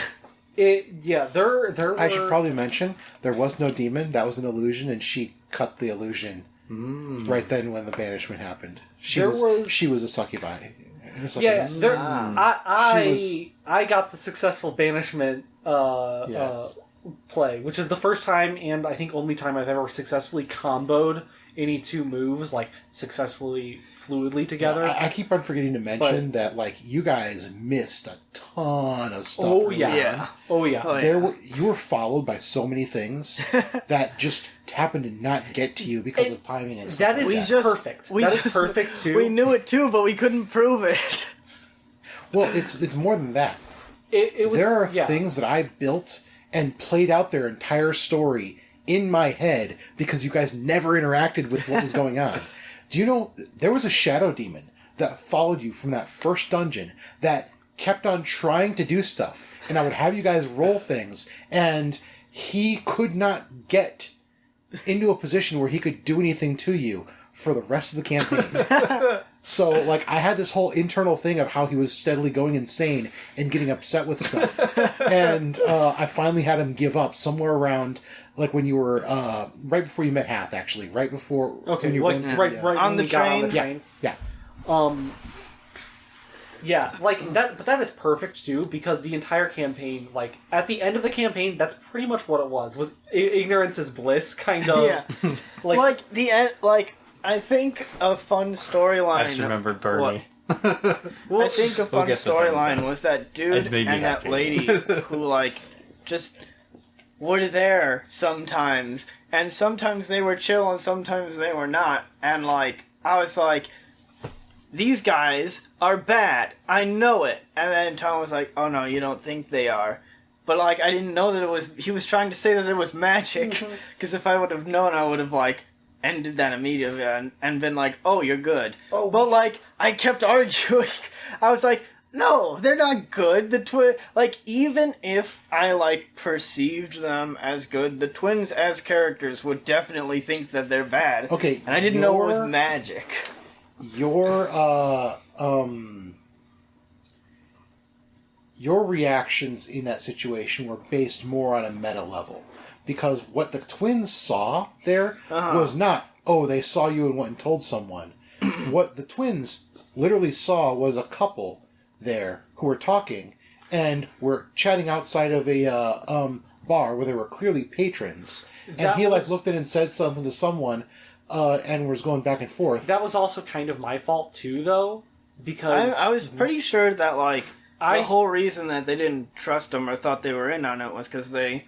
talked to this one dude, and then the one dude ran over and immediately tried to stab Jesse. No, because that's not what happened. He walked out, started shoving around and bullying the guy, and then pushed him away and then walked away towards the alley, and then found Jesse and fought Jesse. Yeah. But the whole fact that... You were right, because that was an act that they were doing. But they specifically... The two were never supposed to interact with you at all. Until, like, the other two had done something. But the guy who came out was the guy he was talking to inside. But the whole thing was that the twins only ever saw this couple talking. A big, tough, evil-looking guy come out, shove the guy around, make a lewd comment to the woman, and then walk away into the alleyway. Well, yeah, but then, right after that, Jesse...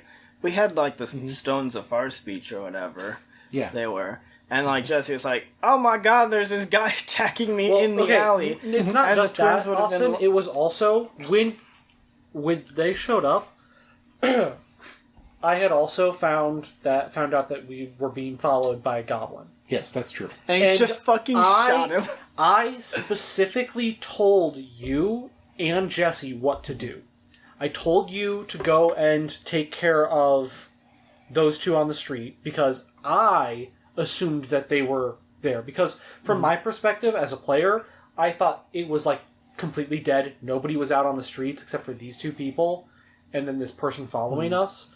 So I wanted you... I remember I specifically told you to go over and make sure that they don't do anything. Mm-hmm. Which is why you didn't attack them. It's why you just held them there at sword point. And then I hid around the corner and then told Jesse to go down that alleyway. That entire confrontation was my fault.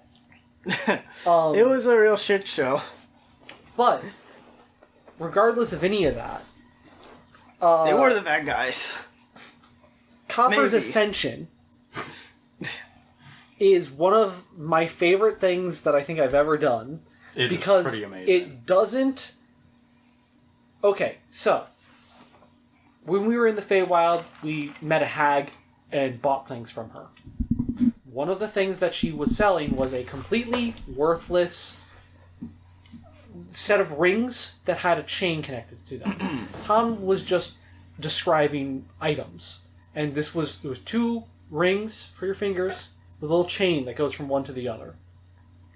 You made a bomb. And I was like,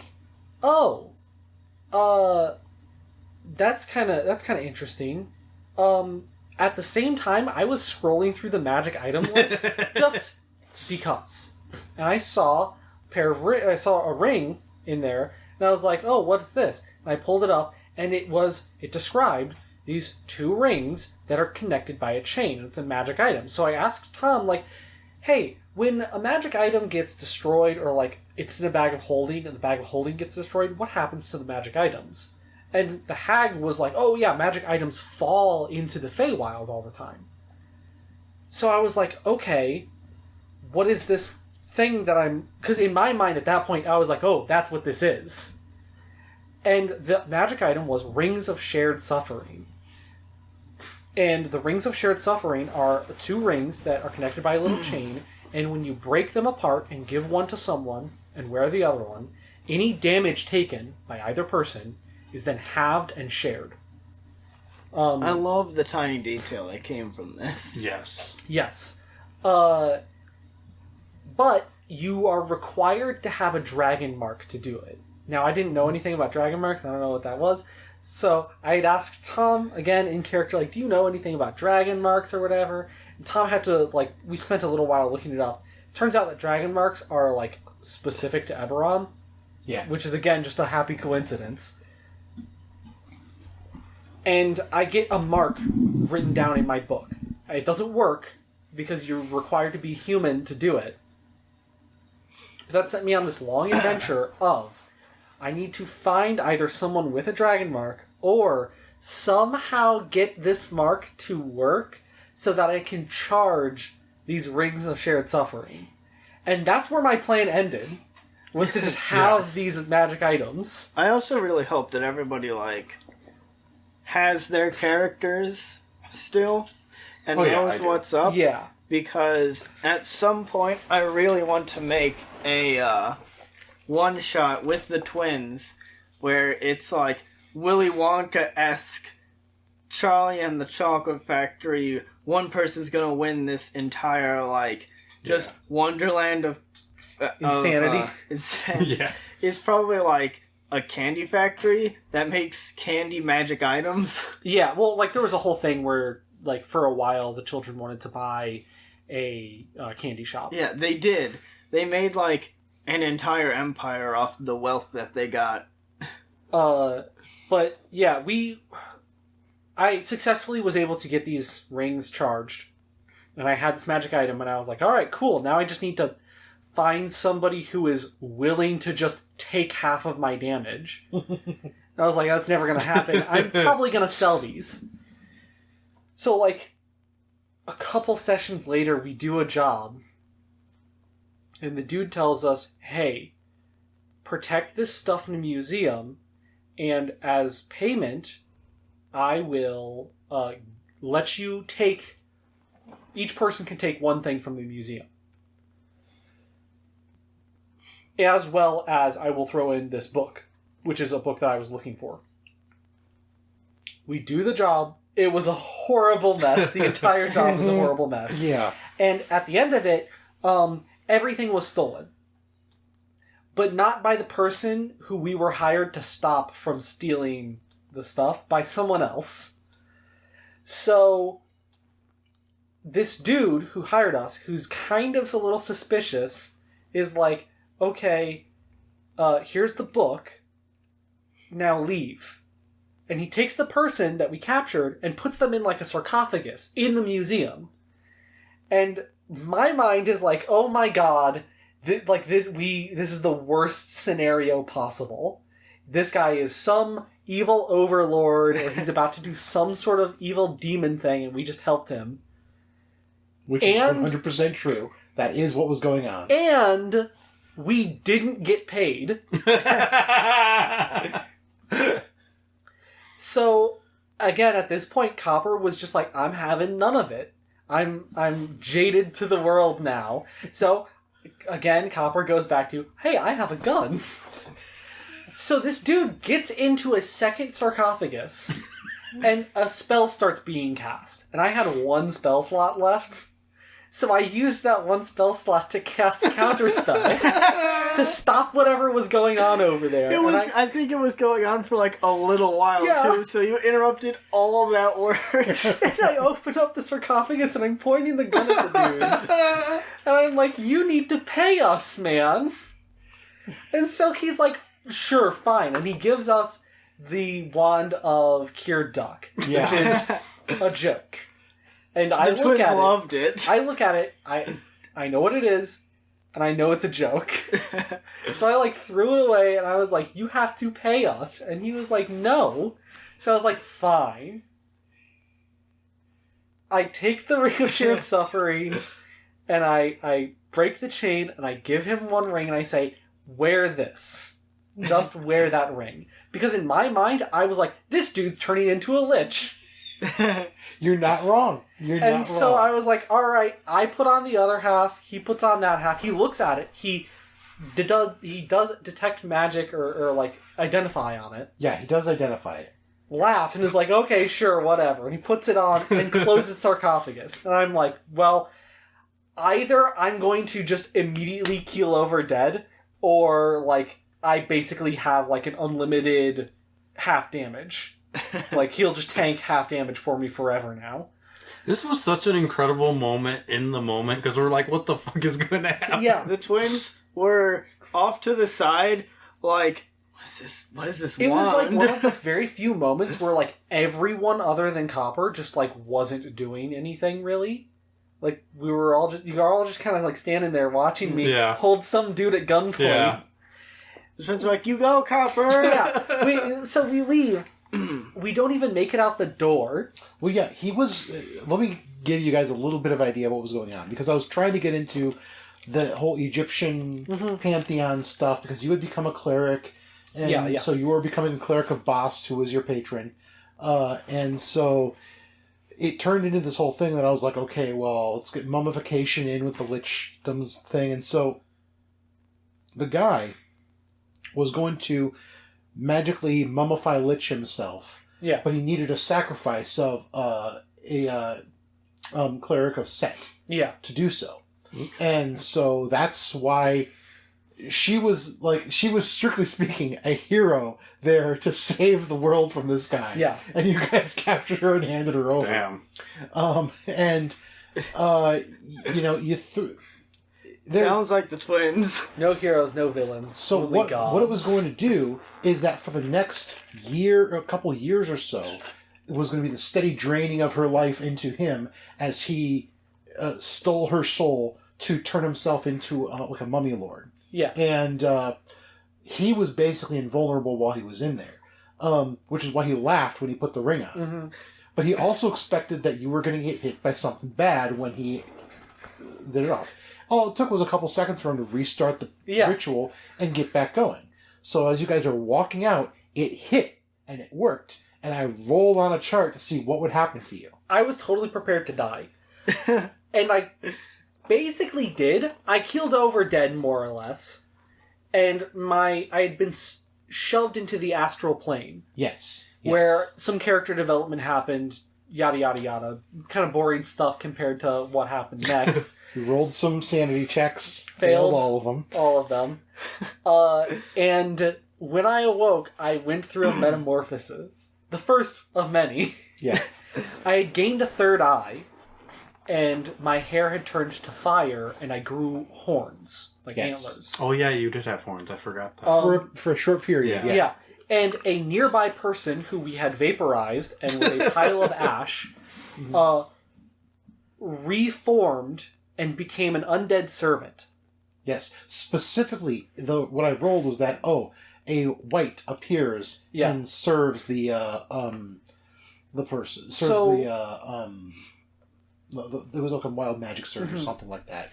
I forget what exactly. So when I came to, I had a new eye, horns, my hair was fire, and I had a new best buddy who was a white, an undead servant.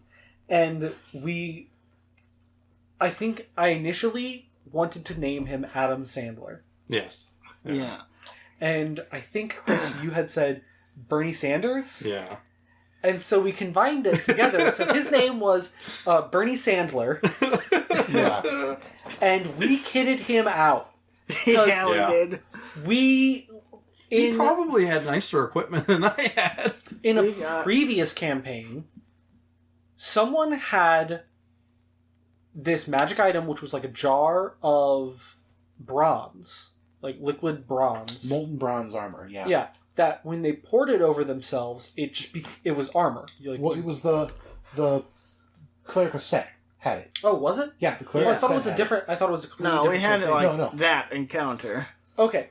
Well, we gave that to Bernie. So Bernie became, as we lovingly called him, a bronze Adonis. We gave him weapons and everything like that, and he was a chill white He too. was sick. Well, the whole thing is that he was just all about service to his lord and master type thing. He was a white that fucking at some point got resurrected as a hot drow. Reincarnated. Reincarnated. Hold on. Because that's another big event too. Yeah. But yeah, he was Benvolio too. Yeah. Also, Electric I Boogaloo. think that we should mention this entire time, what the main thing of the campaign is, there's these pale elves that are going and infiltrating everything. Yeah, we completely skittled over that. The entire campaign is Shadar-kai. the Shadar-kai. What the fuck are they doing? What are these pale elves doing? And usually when we found them, they were bad guys. And they try to stab us a bunch, including kings, that I'm pretty sure is illegal. And so, we got hella paranoid about any pale elf. Yeah, and that's which we made a lot of racist, we're being racist kind of stuff. And my go-to thing is, I'm not racist, I'm just racially motivated. And that's where it comes from. So that's where racially motivated comes from, which I believe we have said a couple times. Yes. And we'll continue to say because it is At least once I edited it out because it didn't make sense in context, but... Yeah. Well, you're not supposed to tell people that. So yeah, that's where racially motivated came from.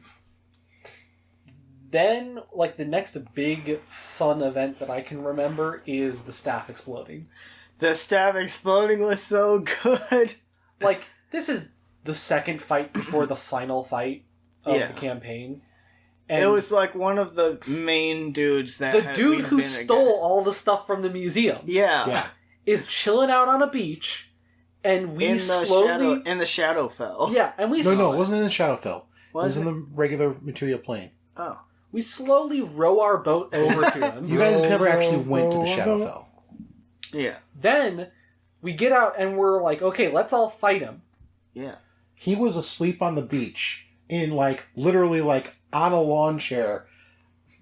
Sunning himself. With an umbrella, and the twins just and a started... drink next to him, and he had fallen asleep. So the twins, bolt at him. Yeah. And they go in. And you snuck up. You snuck up to him. I had previously given Bernie a command that was to assist the children in combat. Stay by the kids. Stay by them. And because Bernie and the twins could flank, deal tons of damage. It was awesome.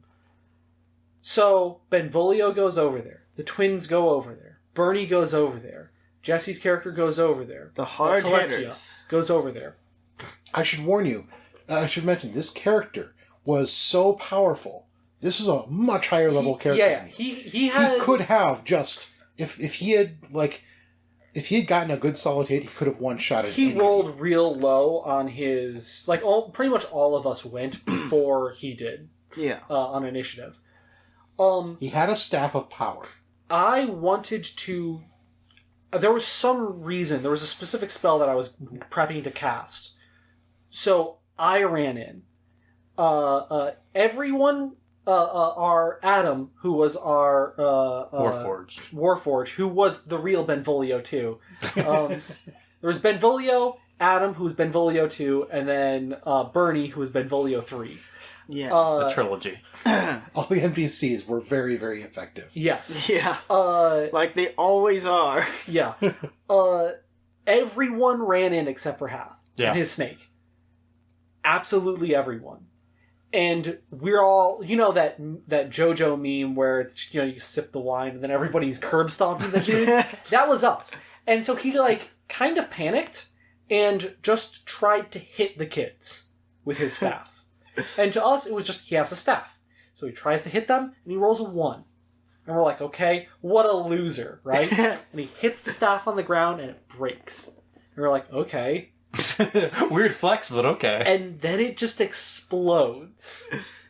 And Hash just here like, sucks to be you guys. The radius is just far enough that it doesn't hit Hath. Yeah. It was literally 5 feet away from you. Yeah. But it hits everyone else. And if anyone knows what a Staff of Power is, it's got this sort of retribution ability. Yeah. That when you break the staff, any charges in the staff are added to the number of dice that you roll. We did not know this was a Staff of Power. How much damage would it have done? Oh, I don't know off the top of my head, but a lot. Yeah. I wanna try and roll the dice right now and figure out if we would have lived. Everyone died immediately, except for the twins who tanked it, but had 5 health left. The twins also had a fucking harrowing experience of being thrown into hell. Yeah. This dude threw them into hell for a minute because he used banishment. And Copper, these children have survived way more than children should have survived. Copper, who had the ring of shared suffering on, took half damage, which still put me at 0. I was still rolling death saving throws. But half of that damage also went to that dude in the sarcophagus. Yeah. And I think, you said that actually the dude in the sarcophagus, there was a, entire fucking explosion that went off there was in the town. A terrorist attack style explosion in the city. Man, what is with us and terrorists? Well, it's those pale elves. Racially motivated. So that causes I think that caused another mutation in Copper. 1 second. 180 damage because it's not rolled. Oh. It's just flat 180 I want to say yes. Yeah, the twins would have been okay. I think I don't remember the specifics of how we got to it. We were about to go in and start this final section of the campaign. This is literally the second fight before the last one of the campaign, and we nearly all died. Yeah, yeah, but something worse even happened after that too, because after we had long rested and spent an entire day recuperating from that, we went in. And there was a madness check. Everyone did. I think the twins were 1 away from failing. No, I think the twins did fail. And Tom rolled. Yeah, Copper was already at the bottom. Hat failed too. This was after that because I remember this was when Bernie had been reincarnated. Yeah. Because that's when my madness Bernie was destroyed by the explosion. Yeah. And then Adam reincarnated him. Okay, Adam cast reincarnate. And then that's when we did rolled. We rolled to see what Bernie would become. And he was a drow. And so Bernie became a drow. And drow are super elves. hot drow. So, they're obviously super hot all the time, right? So, he's this, young, sexy drow. I rolled him up as a player character, rolled his stats, and he just happened He's still Bernie. He's still Bernie Sandler. And he Bernie still Sandler, has the drow. he still has the bronze armor. Yeah. Yes. That would form to his body. Yeah. like it was like he was like Colossus. And so he was like, "Oh my god, like he's just been upgraded like crazy." Yeah. Then the next madness rolls that happen. Everyone fails, or most of us fail. Everyone except Celestia. Yeah. And Hath gets a madness. That madness is that he falls in love with, like, the first person you see. And the first person that he saw because of our lineup of how we were walking was Bernie. Yeah. Who was this newly formed, like... I think I just let you pick. Yeah. Yeah. I think we rolled. Yeah. Didn't we? No, I think he let me No, I don't check. think I rolled. Okay. But anyway, it was... that was also... At this point, Copper had transformed so much. I had my third eye, giving me a total of 5. I had touched a statue, which changed my horns into cat ears and a tail. No, that was the statue. Oh, it was That the was book. the That was the book. Because I rolled a random book that when you open it and read it, one of the effects is that if you open it and read it, you get cat ears. And Weirdly specific. And I had also gotten a madness earlier that was, I believed that I was the center of the universe.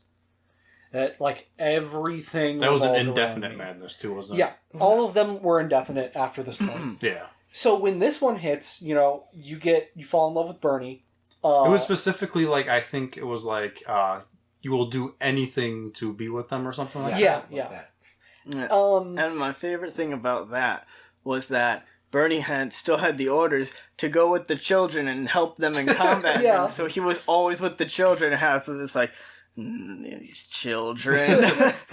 But what I love about the children was that I forget what madness the children actually got, but Tom informed us that if he had rolled, like, I think 1 higher, that the children would have gotten the madness of, like, oh yeah, you just, like, realize that the main big bad evil guy Yeah. is just correct, and you're on his side now. They would have switched sides, which would have been bad. very bad for everyone So we're else. literally walking into the final boss's What room. madness? And the madness that Copper got was the more serious things get, the less serious you take it.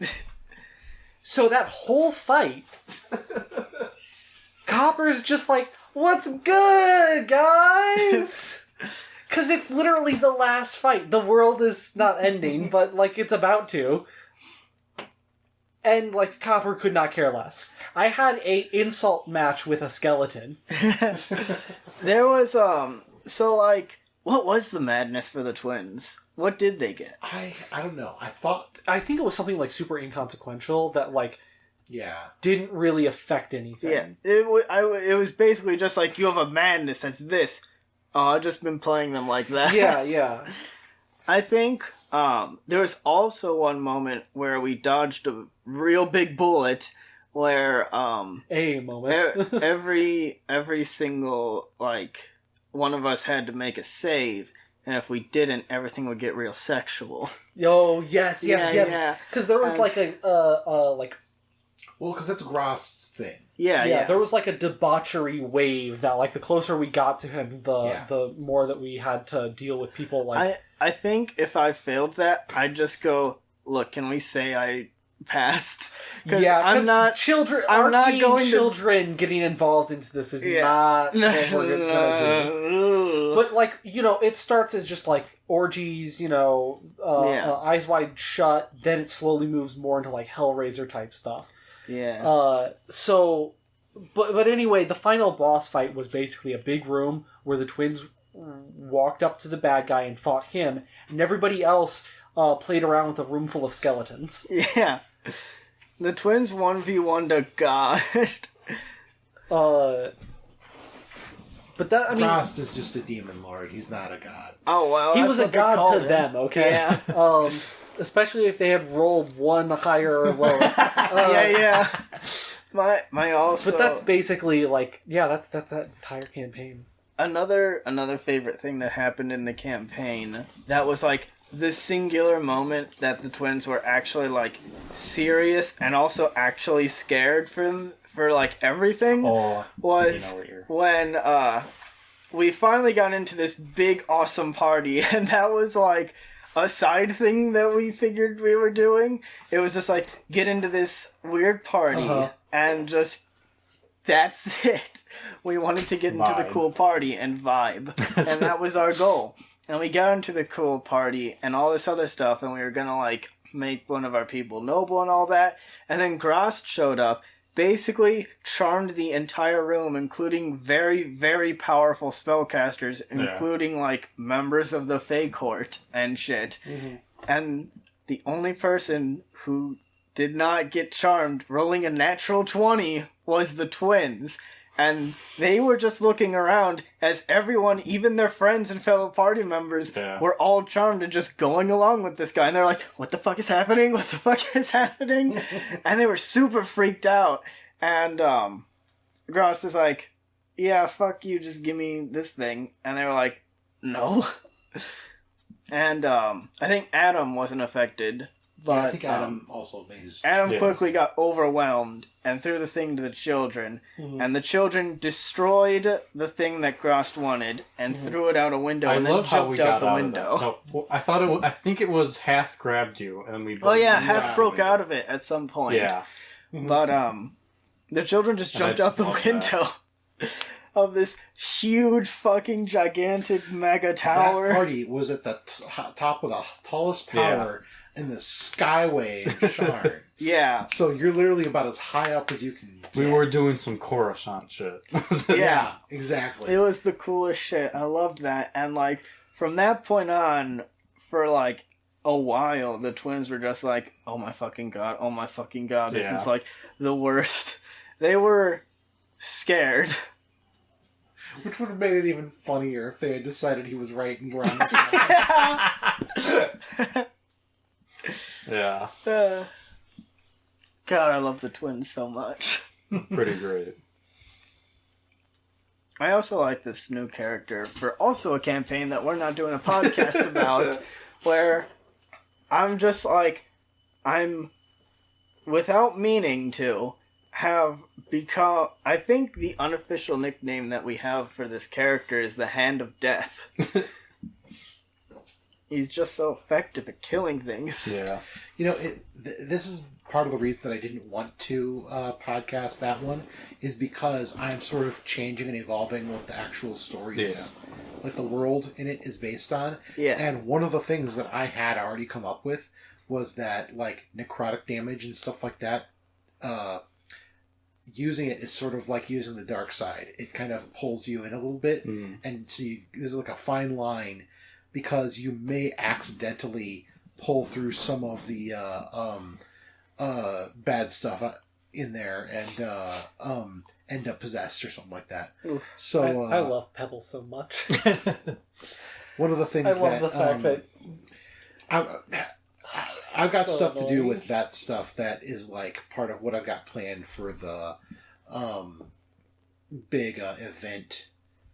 Because playing around with my other campaign is really just about world building, and so it's mostly just developing and coming up with ideas, and a lot of it's going to change over time, and so it's very, very anthropological.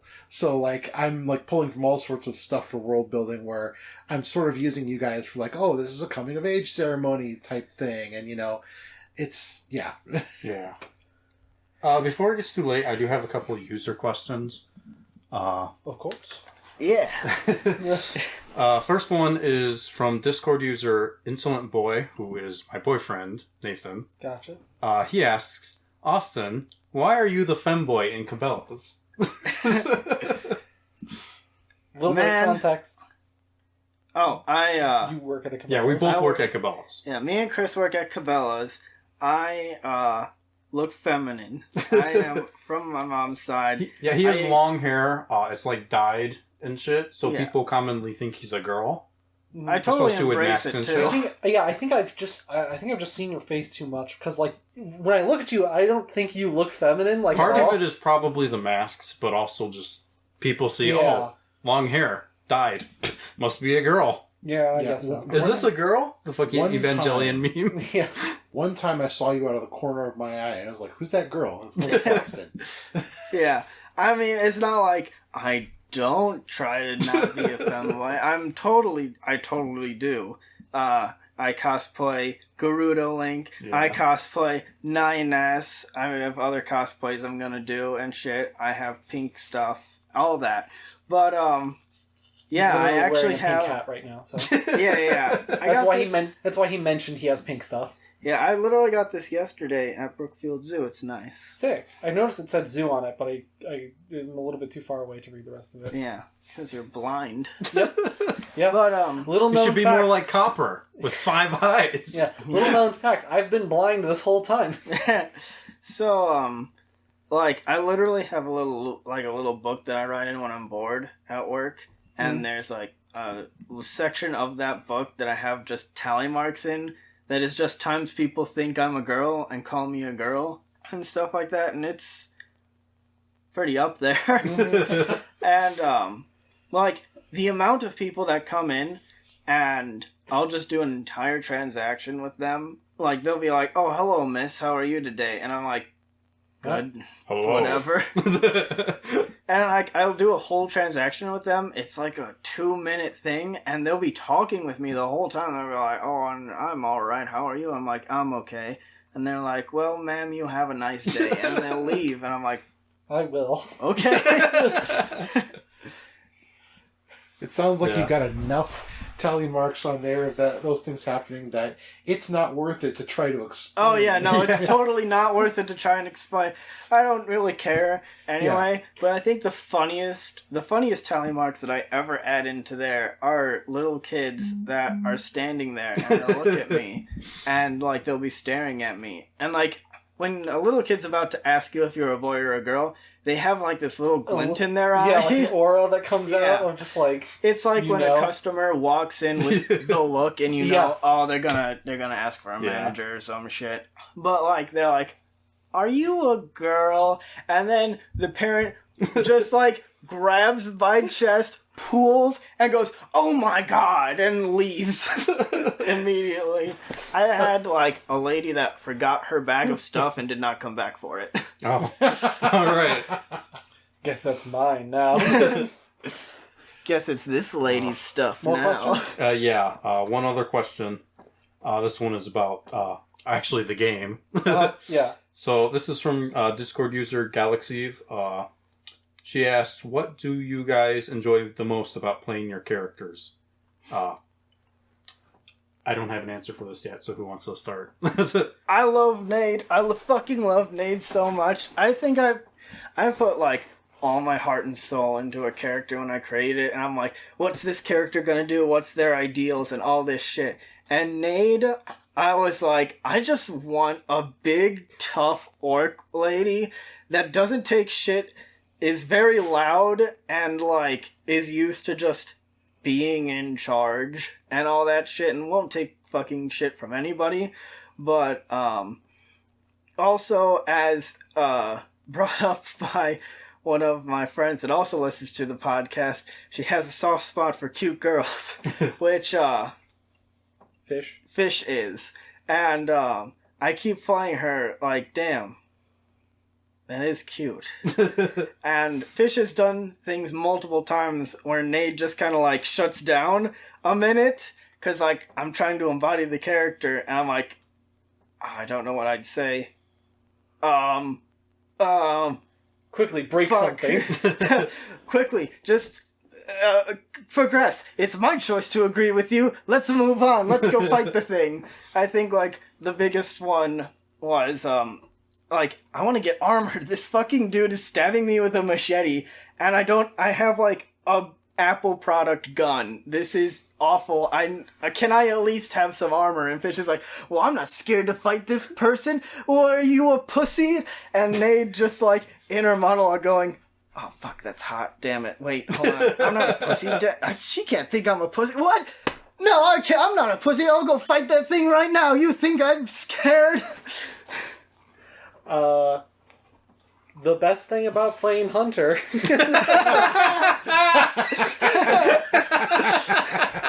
That's actually a lie. My favorite thing to RP is the little robots that are. I love the little robots because they can't talk, and I have to like mime. Yeah. Or I want to do that more, but I can't because it's an audio podcast. But I love how like tired they all are. Yeah. Like the way I imagine them is I imagine them as like little like almost like Lego men to an extent. Like they're all like futuristic looking and everything, but they also have like this leash on them to the ship. Yeah, like Hunter is, more or less just a regular type of normal is probably the word I would use to describe him. Also, I think I should put this in there for anybody that's shipping Fish and Nade. There's nothing I don't think that will officially go on. I'll mention Fish is into specifically other Kasatha. Wow, I remember what the race is called. Yeah. Wow. Specifically Kasatha men, but is too dumb to actually figure out that, like, with no memories and only like a general, like, since Fish has lost her memory, she has not seen an image of a Kasatha man. So isn't thinking about that at all. Mm-hmm. But the thing about Fish, and this is my Fish favorite is just too busy being a badass. Well, that's the thing, is that my favorite thing about Fish is the fact that I started off playing as, like, afraid of everything and stuff like that. Fish is a psychopathic battle junkie. Fish, now that she has her swords and gun and shield, is willing to jump into anything and just hack and slash away. Without the memories, Fish was not aware of it, but now getting back into it is just like, let's just kill everything. Which Nate will happily agree with, and even more so be like, damn. Yeah.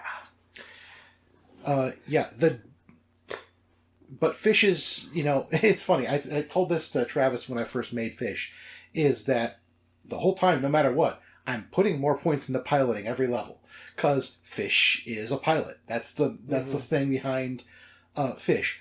But the idea behind the character was always, this is kind of a monk-like character, but taken to a different extent.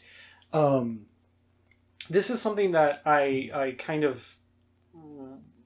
I'm glad that it is showing up as a thing with all of you. I'm really glad that I think it was like episode 2 or whatever else, and you had mentioned it. But like all of you guys have characters. Like they're fully fleshed out. They did things. They know things. But as of losing all of your memories, you're basically someone new. Like you have the full opportunity to do anything else, and every time you guys level up, that is more or less your body getting more and more used to doing the things that you knew how to do. Just as of note, one thing that I wanted to mention about Fish is that Fish is a sociopath.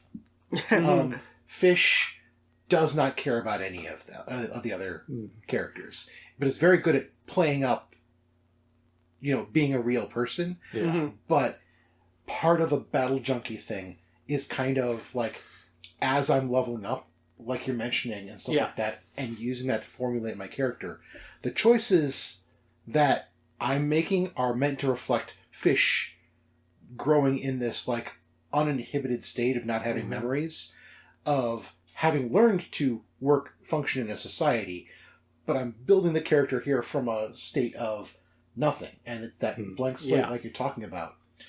Fish, as a blank slate, when it comes to, is survival oriented. Mm-hmm. And so it's one of the things of playing a character like this that's kind of interesting is that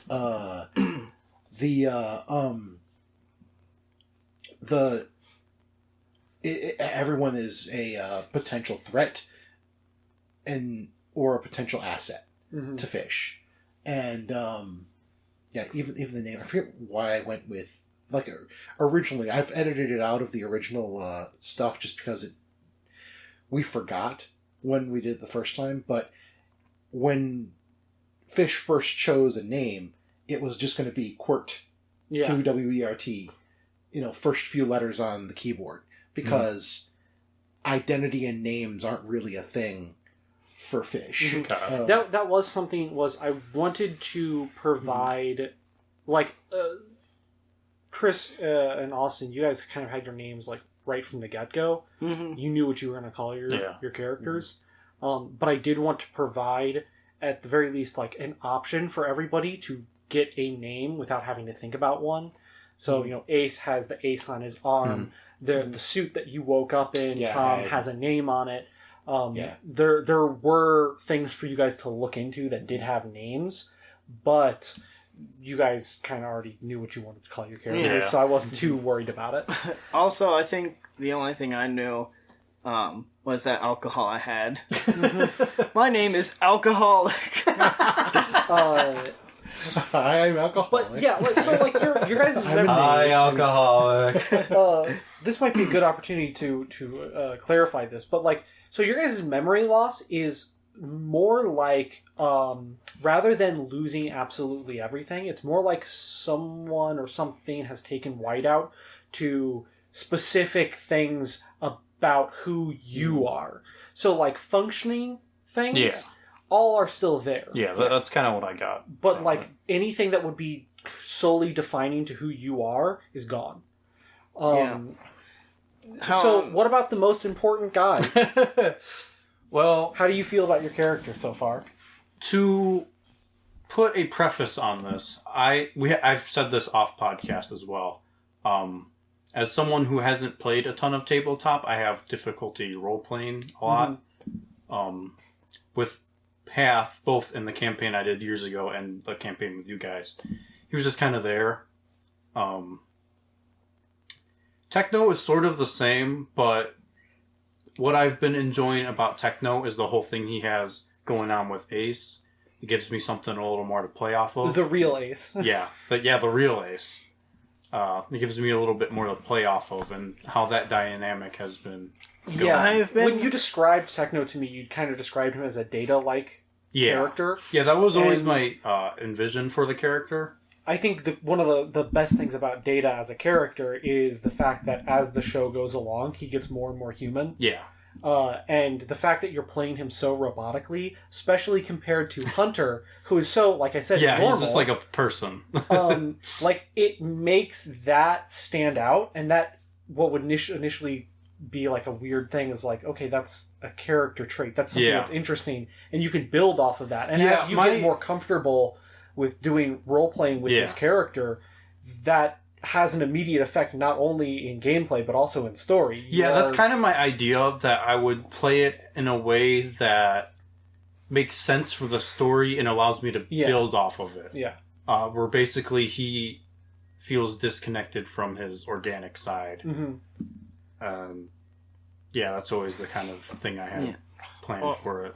What I like about Nade is that I don't have her trusting anyone, and slowly... I love that all of you guys are like, I don't trust anybody. Yet... Well, Techno's you're kind bunking together. You're never out of each other's sight. But slowly, with these 4 people, Nade is like, alright, I can trust these people. And, she's slowly growing attached to them, whereas in the very beginning, she's like, who the fuck are you? I'll kill you.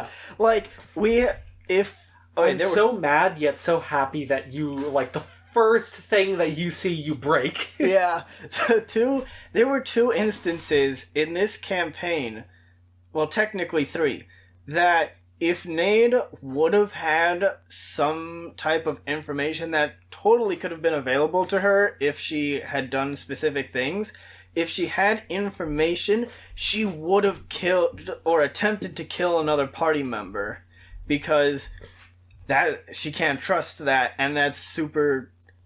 That, like, how could that not be an enemy? Like, if she knew about, if she had read the message about Ace, she would have killed Ace. Yeah. Immediately.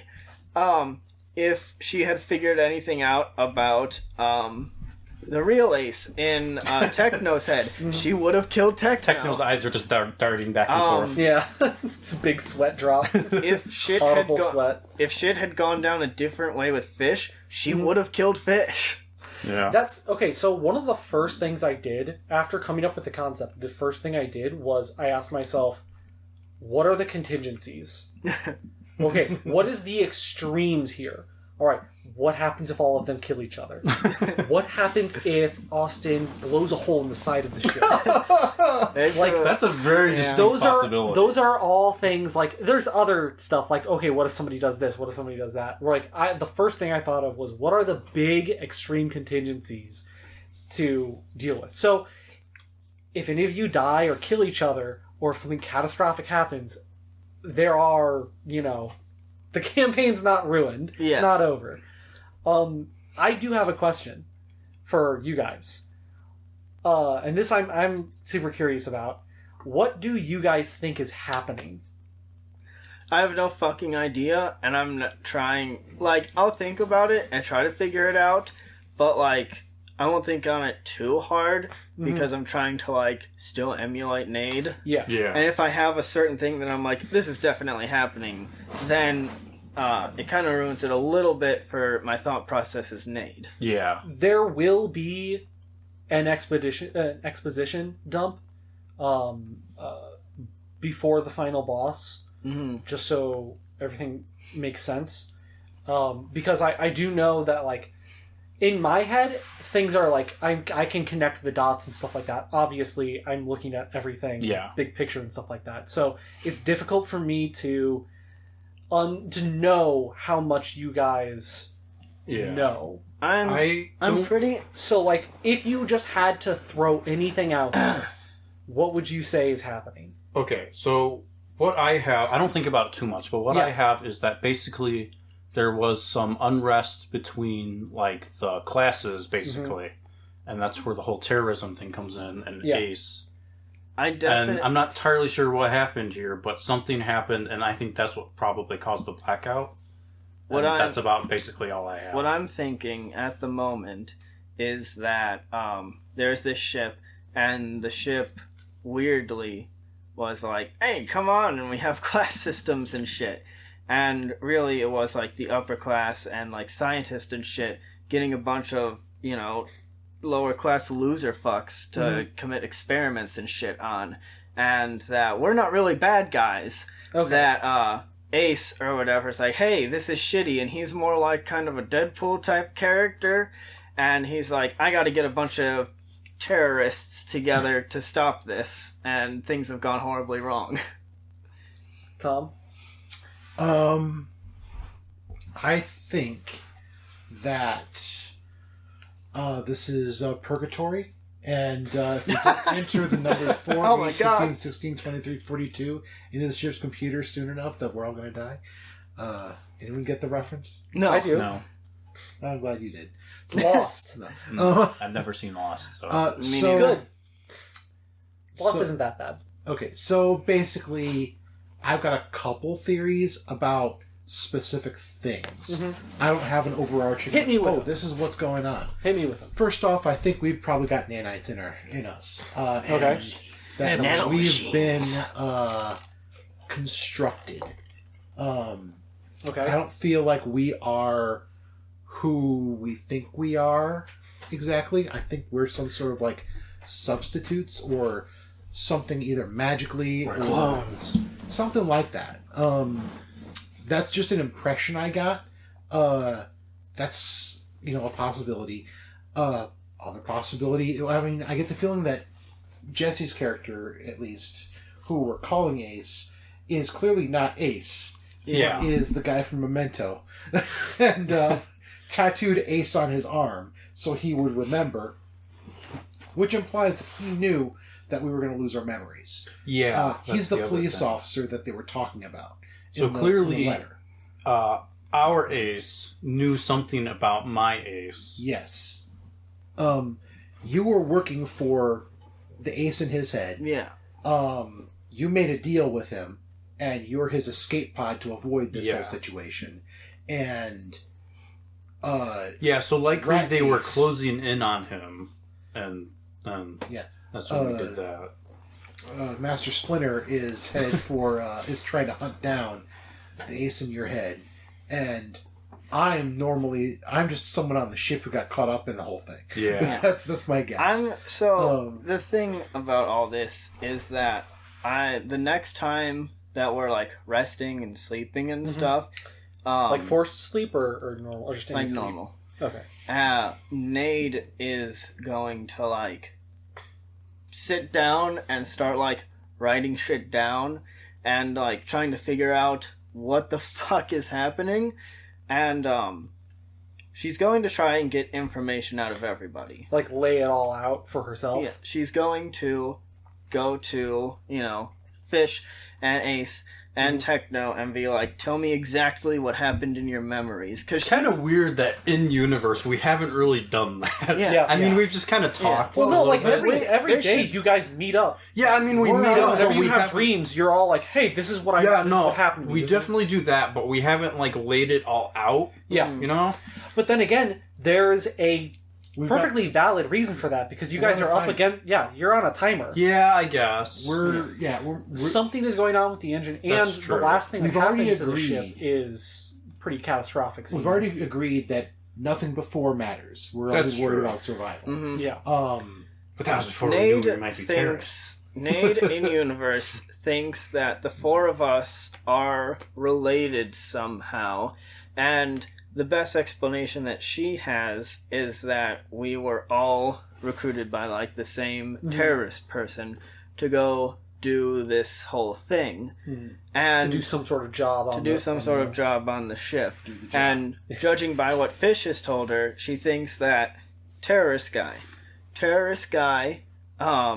has recruited her from childhood, and she's like a protege of him. This is what she thinks. Yeah. And that he was really a good guy that does good things but doing bad things.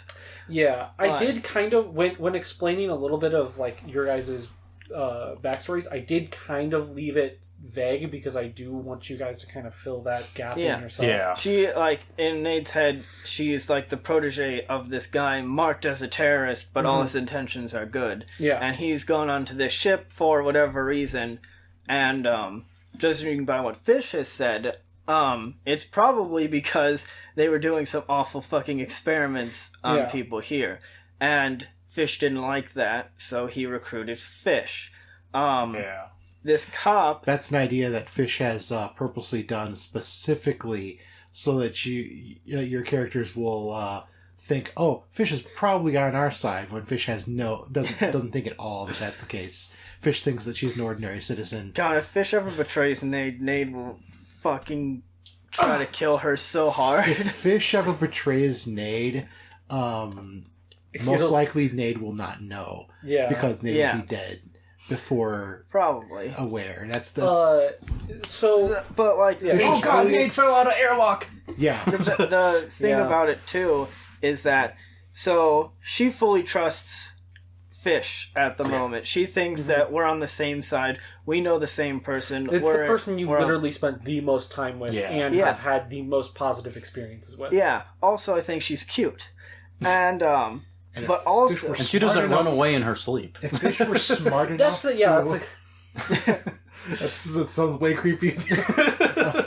If Fish were smart enough to realize that, Fish would abuse that. But, yeah. um... But also, that leaves these two fuckers who are, like, off on their own. And we know that this guy, cop, I have a message where I'm supposed to kill a cop. Yeah. And Nate doesn't obviously really know, adversary. Nate doesn't know how to take that because he's with us, and he lost the memory too. Negative. And the only other person, like everyone else is good, except him. So he might also be good, but he's right now, Ace is on the bottom tier of people she trusts. I will say this, because, I mean, Jesse's not here, so I can't say this. Hopefully he doesn't listen to this. If he does, don't listen to what I'm about to say, Jesse. But, like, a lot of things have been confirmed for all of you. One thing that has not been confirmed is that Ace is a cop. Yeah.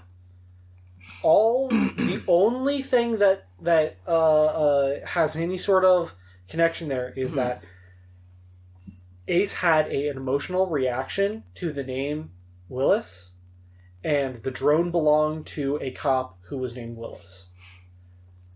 And I mean, as of right now, he's already kind of wrong about his name.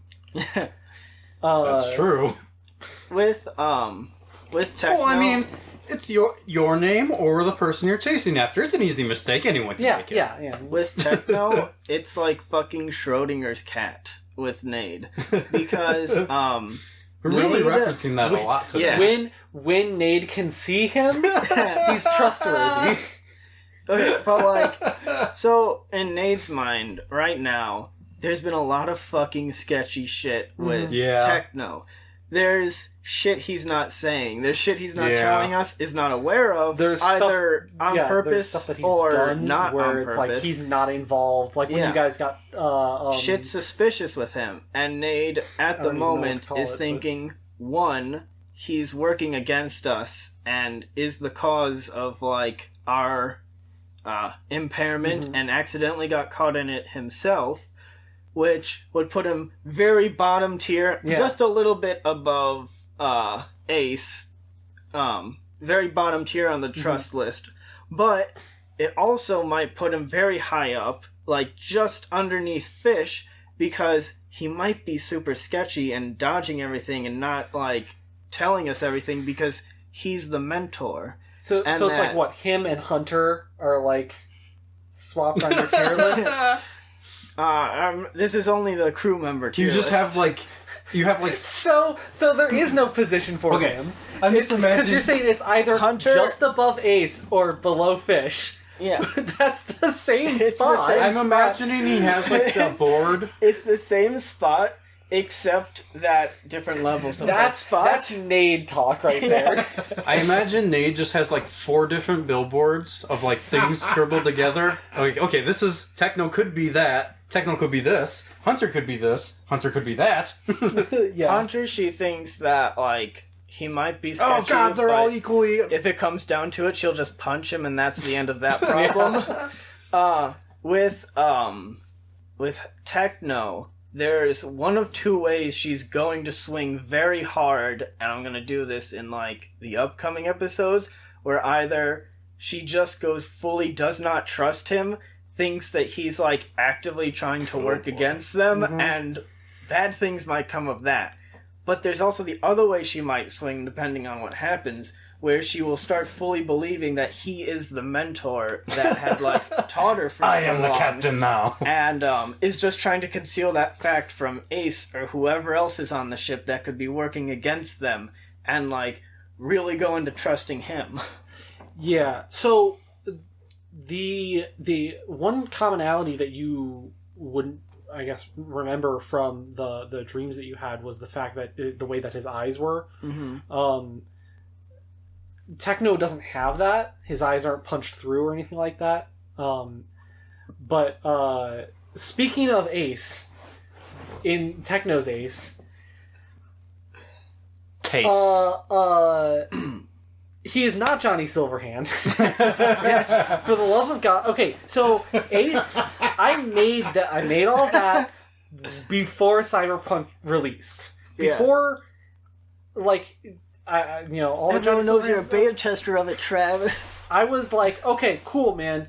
I've got this whole idea, and then like, it was literally the week before you got like Ace got revealed.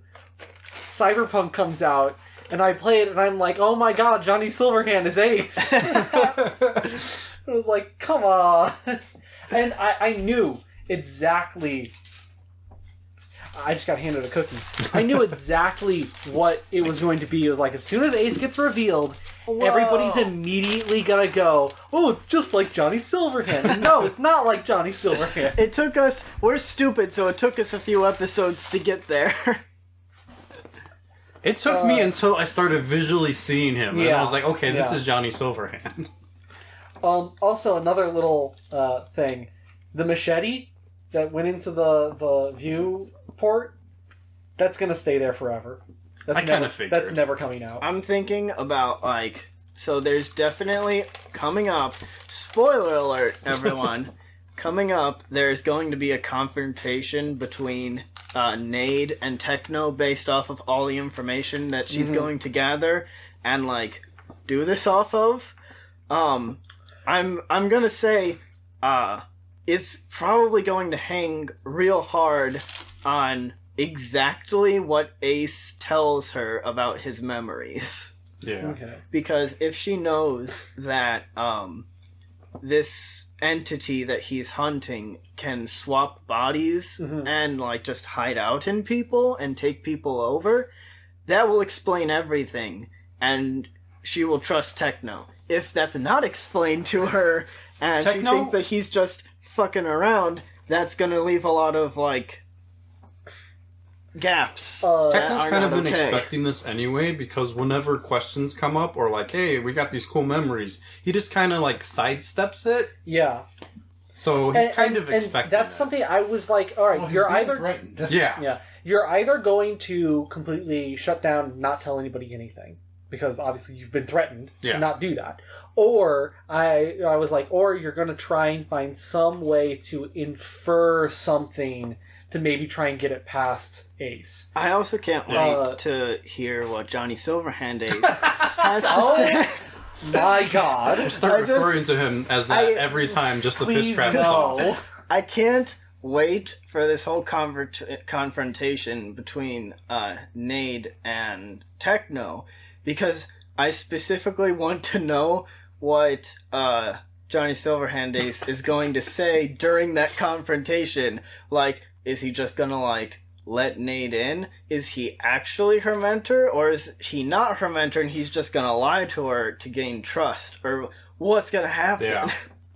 Well, also, you guys are still, like, in the thick of it right now. Yeah. You're midway through running away from, like, a horde of these zombie dog things. Yeah. Sorry for a really bad place to have a cliffhanger, guys. The it'll be a while. The second you were like, oh yeah, there's these dogs and they have, like, weird tentacles on them and they have, like, weird sharp weird teeth, and I'm like, oh my fucking god, we're all going to get void death. They're not hard to kill, though. I know they're not hard to kill. I've killed a lot of them in a different campaign module, but, like, the lingering threat of void death is awful. And it takes, like... It takes a while for them to wake up after they've cocooned themselves. Yeah. So, like, as you guys were sneaking through, like, making all this noise and everything like that, they're deaf. It doesn't matter. Oh, alright. They smell living creatures. So, literally you just walking by, being alive, heat and movement. Was what was going to set them off. But it just takes a while for them to actually crack open. So it may have been actually better to move faster. But you guys didn't know that. You guys moved with the information that you had. Yeah. I just liked the super tense moment of everybody, like, in a half circle around Nade shooting these dogs as they run over, and Nade just, like, like using her laser axe as like a saw. The idea of the visual of, like, this pitch black forest with just this small little circle of light. Or not small, but, like, this radius of light. And, like, you're burning your way into this carapace with this, like, laser sword. Because, I mean, if you've... Not sword, this axe, which it's on the cover of the Starfinder book. Mm-hmm. It's literally, like, these jets. Yeah. Like, it's like blowtorches. So you're basically blowtorching your way in. And the way I envisioned it was, like, everybody has their back to you, and your back is to them. And you're burning your way through. And then when Fish was like, I'm gonna help, I was like, oh my god, that's gonna remove the light. And so when you did that, I was like, in my head, that's just such an awesome visual of just like, okay, it's just black. You've got like maybe 10 feet of light, this red light coming off of this thing, and then getting like these lightning flashes of sunlight. Yeah. And like, you know, that is, if you've been in a forest in the middle of the night with a flashlight, like, you know what that looks like. Just seeing that is kind of a terrifying thing. Yeah, I loved the fucking atmosphere for that part. Yeah, was that was amazing. Cool. I don't know why. And you got so lucky. Okay, so you made... I'm sorry for interrupting you. You made 3 medicine checks. The first one was to find the stomach. Yes.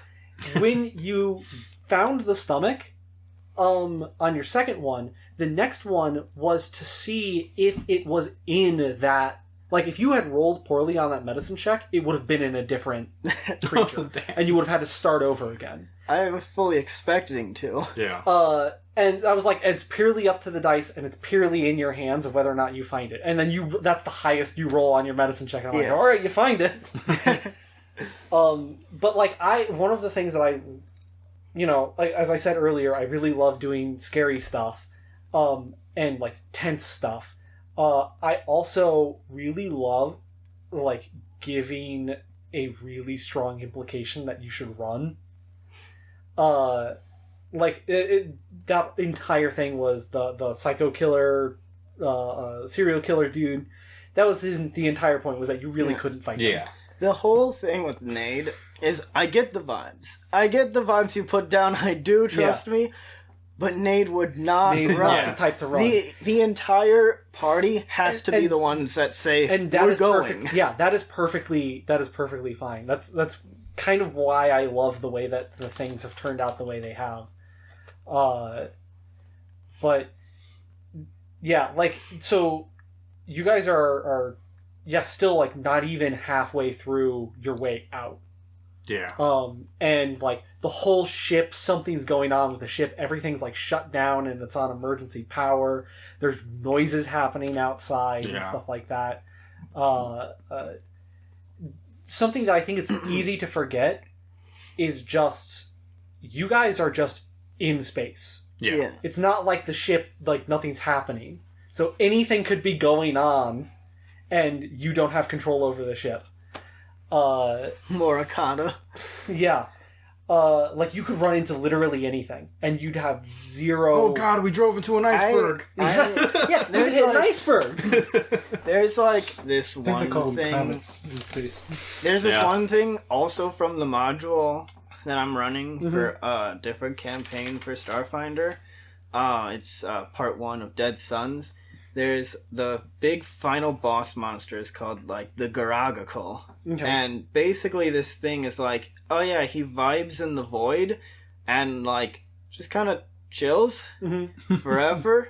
And he just sucks up the void energy, and that's how he lives. Unless, like, he gets thrown out into, like, actual real space and all that, or a ship hits him or something. In which case, he's thrown out of that, where he can't absorb the void energy and he has to hunt. And he, like, kills stuff and eats it for energy. I build... If you guys want to spoil yourselves on the campaign, using what you know, like the events that have happened, you could probably figure out what the final boss is if you look through the monster manuals. Because... Which I'm purposely not doing. Yeah. I build a lot of my encounters, like, purely... And I say encounters, but I mean, like, full set pieces thing, like, purely off of one type of thing that I find in the monster manual. The only time I've ever, like, completely homebrewed something has been the serial killer dude, and that's because he's not really supposed to play by the rules. The other thing that's kind of implying, and I personally feel like I didn't do a good job of portraying this, but that basically has nothing to do with anything. That's just an example of, like, there's weird stuff out there. Yeah, I kind of got that vibe. Because it was just kind of this box that they picked up. At the beginning, that's what I was like, like, when you guys find reports about it, it was just a box that they found floating in space. And that's weird, and there's weird stuff out in space. because like the whole setting of the area is like you guys are out there, like you're in the infinite expanse of the universe. You guys are in the boonies. Yeah. So like planets that will eventually be found and stuff like that are going to have weird stuff on them. There's much more homebrew things. Planets are going to work in weird ways. Yeah. I want a planet with arms. What does that mean? Me too, Travis. So, let me real quick. I don't know how we are on time at the moment, but we've been going for 2 hours and 50 minutes. Okay. I'll just quickly end this with so the way that we're doing these campaigns and everything like that, we're doing it in seasons. Yes. So we're just like we're like 2 episodes now past the halfway point of season 1 of the Eternity stuff. Roughly. Yeah, roughly, more or less. Depends on how quickly things move along. Yeah. But like I kill Ace. Oh, campaign's over. No, actually. I have things. Remember that time when we all suggested we just kill ourselves and that would end the campaign? I mean, it would. So you all wake up in hell. Yeah. So when the first season of this ends, we are going to swap over to playing Curse of Strahd. Yeah. With because you all wanted it. DMing. Yeah, this was.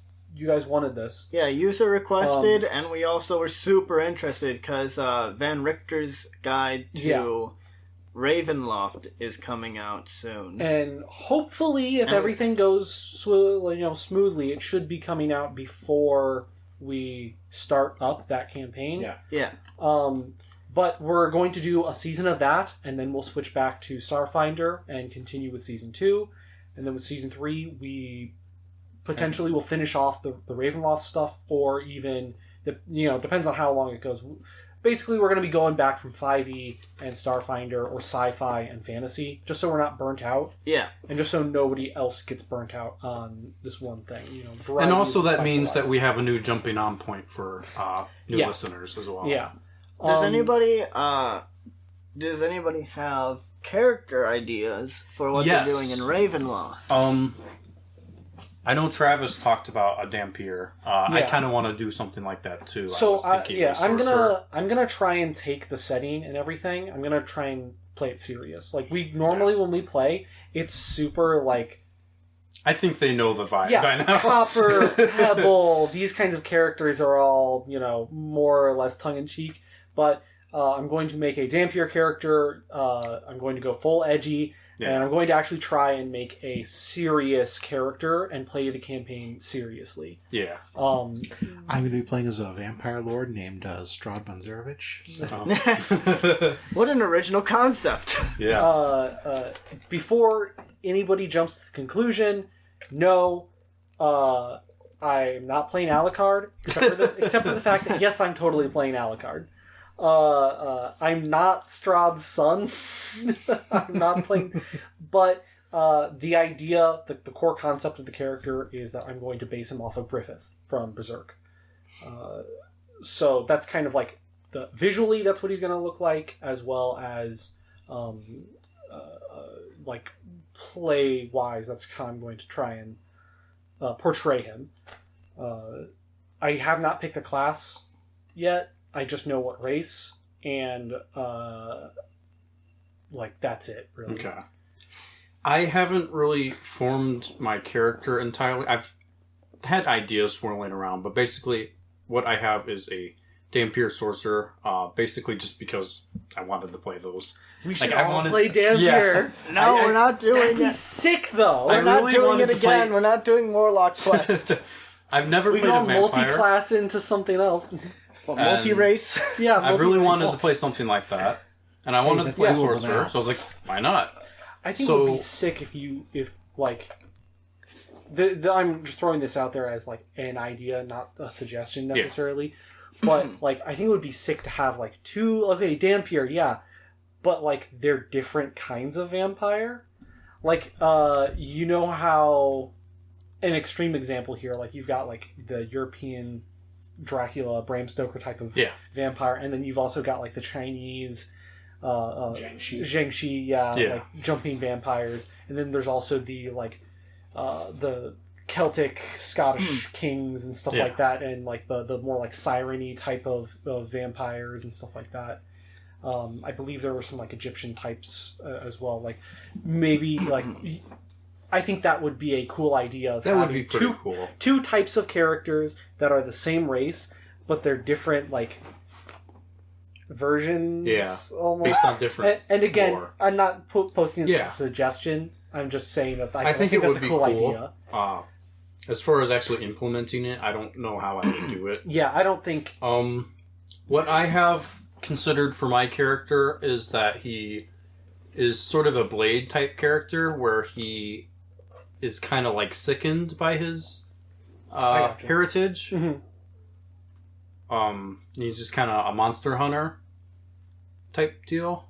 So that's where Strahd comes into it, I guess. I guess another big question would be how are we doing the normal start of like being drawn to As far as I'm considering, yes. I'm going to play it as straight as possible. Obviously, we haven't read the books. We don't know if that maybe the new book... Van Richten's guide might have some more stuff and options for that sort of thing. But as far as I'm planning right now, you're all going to get a letter inviting you to Barovia, and it'll be from the Burgermeister. Okay. Burgermeister. I have never played Curse of Strahd. It'll be from the Hamburglar. Yes, you have played Curse of Strahd. No, I have. No, okay, yeah. That doesn't count. Yeah. My character, I already know what I want to go with. Yeah, you told me about this. Yeah. I have this mini that's from when I played in college, because I bought one there. And I lost the arm for this mini, and I just decided, fuck it, I'll stick a skeleton arm with the sword on there. But it looked real badass when I did that. And I was like, this gives me an idea. And I want to play as a Revenant. An Eldritch Knight Revenant. This is not what I thought you were playing. I thought you were going to be playing a Druid. No. This Druid I'm playing in a different campaign for other people. Yeah. Austin plays a lot of games. I play a lot of games. I fucking love D&D. So I'm going to be an Eldritch Knight Revenant, and my whole background is that my character will have been like a princess that was about to take the throne and become queen. Gotcha. And during this coronation and all that, there was a coup, and she was killed during that. And most of the royal family killed off or gone into hiding. And her purpose as a Revenant is to, A, make sure that the surviving family members, her bloodline is back on the throne. That's like the thing that has to happen for her to be laid to rest. Or the bloodline that took over must be destroyed. I love the fact that all three of our characters are like Halloween-y, spooky. Yeah. I love it. Yeah. Yes, I love it. Jesse's gonna come in here as a necromancer. that would be sick.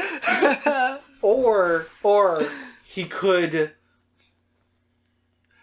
Gold Dragonborn Paladin. Yeah, legitimately, I'm thinking, just because I know him, I think he might end up playing a cleric or something like that. He really likes clerics. Clerics are scary. He likes clerics. He likes monks. Well, but he's developed. He's trying to develop as a role player more, and so he's like we talk. Be a bard, seduce Strahd, dude. Like I said, I haven't picked a class yet, man. I have not played a bard with you guys. Bard is my favorite class. I'm pretty bummed because the only time I've played a bard was for this campaign I'm doing in my server, and it kind of fell off because of scheduling and shit. We're trying to get it up and going again soon, but we'll see. You can tell that I play that I love bard because I truly and wholly believe that bard can do everything. Yeah, they can do everything, not worse than anyone else. they can do it just as good, if not better. I fully believe that you are a bard guy, just because of stuff like the whole thing with the Sword of Waves. Yeah. That very charismatic thing. Yeah, that's a very bard thing to do. When I played Fallout, like every Fallout, when I play them for the first time, I dump everything into charisma. Yeah. Whenever a game has like a persuasion stat or something, I always dump so much into it. I love the idea of playing somebody who is just so good with people skills that, like, they're not the smartest person in the world. They're not the strongest. But they're just so good at talking. And, like, just saying anything that, like, it's to me, it's like the ultimate creative type of character. Where it's like, any shortcoming a bard has, they have all of the abilities to, like, bullshit their way to victory. Yeah. In every possible scenario. Having high, like, charisma and persuasion skills, I feel like brings a lot of things to the table that would not happen necessarily, and brings about a lot of interesting things. It largely depends on your DM in a lot of ways, though. Yeah. Because if your DM can't... Like, there's a running joke in the D&D community of diplomancy, that you can just talk the villain because you get good rolls of... you can charisma check everything to make whatever you want happen. And I've played with people who were very much like, well, why can't I just want to persuade him. So I want to roll to persuade him. And it's like, you got to have an actual argument. Yeah. And so, like, some DMs will play it like it's just a numbers game. Yeah. But with charisma checks and persuasion and stuff like that, you really have to... It's like when I tried to just sneak onto the fancy cart in the train as the twins. Yeah. And, like, I was using magic and bullshitting my way past the guard, and I was, like, I had super convinced this guard that, I was this rich family's child, and I'm like, let me just get past you. And he was like, I did it. He believed me. But him being a guard and a rational adult is like, let me take you to your parents then. And that super backfired on me. To me, I think it should be a balance. Like, it depends on what it is, basically. Yeah, if it's outlandish, then you kind of have to have reasoning. That is the point of the DM is to not... is to interpret the rules. And the rules aren't there to tell you yes or no. Yeah. The rules are there to quantify something that might be a little bit obtuse. And this is how, just as a note, this is how I play charisma stuff. If you're just talking, if there comes up a situation where someone's a little on the fence about something, like if you're trying to convince someone to do something, if you just give a straight up argument and they agree with that argument and it makes sense, they'll just go with it. You don't have to roll for that. If you say something and it's questionable and they're like on the fence, then you roll for it. Right. That's how I play it. And having a high persuasion means that those on the fence things suddenly usually falls in your favor. But if you're trying to convince someone to do something that's like counter to their own interests, it's just going to be a high check. Yeah. Because, but if you're trying to convince someone that is like going to severely harm them or is counter to what their plans are, and you're not going to be able to roll a check to do that. You've got to either trick them or convince them of something else. Yeah. In the same sense that, like, you can cast command on someone, but you can't make them stab themselves. Yeah. That was one of the things I liked about Grost. The whole fucking fight before him was he's like, I'm just vibing. I want to do this. What are you guys doing? And the twins are like, are you just vibing?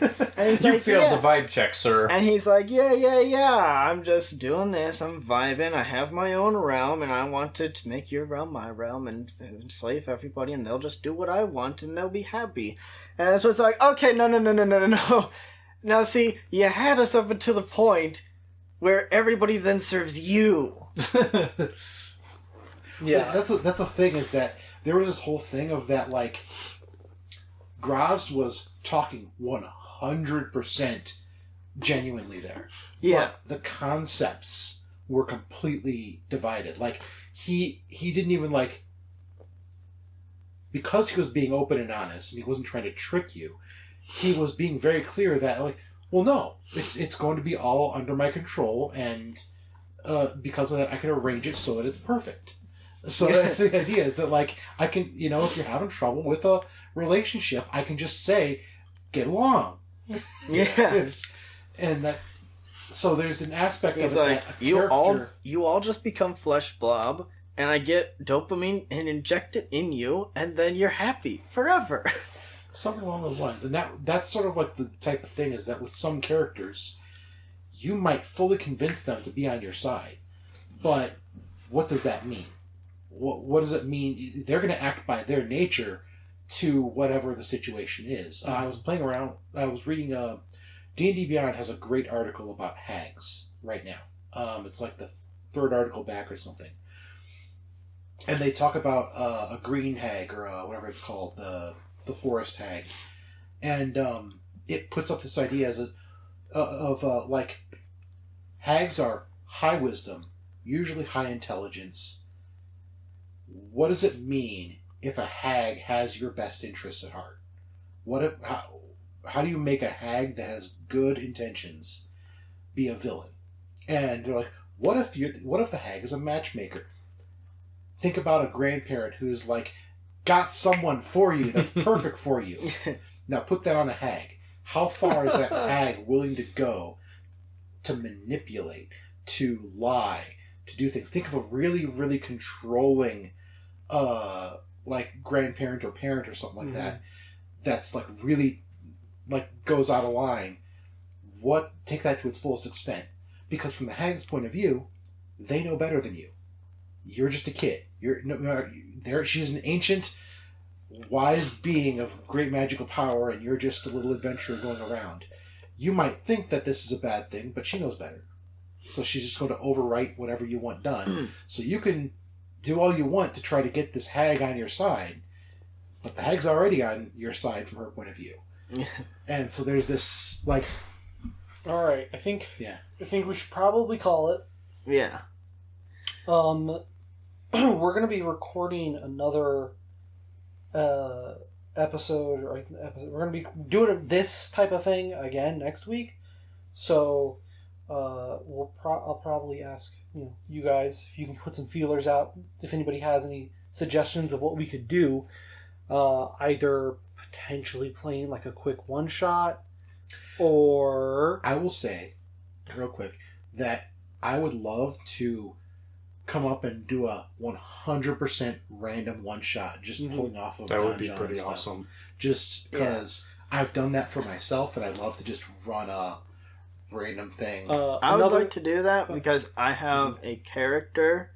I've started playing Skyrim again, and I have a character that is based off of Skyrim that I know how I want to build the character in D&D, and I really want to be this character.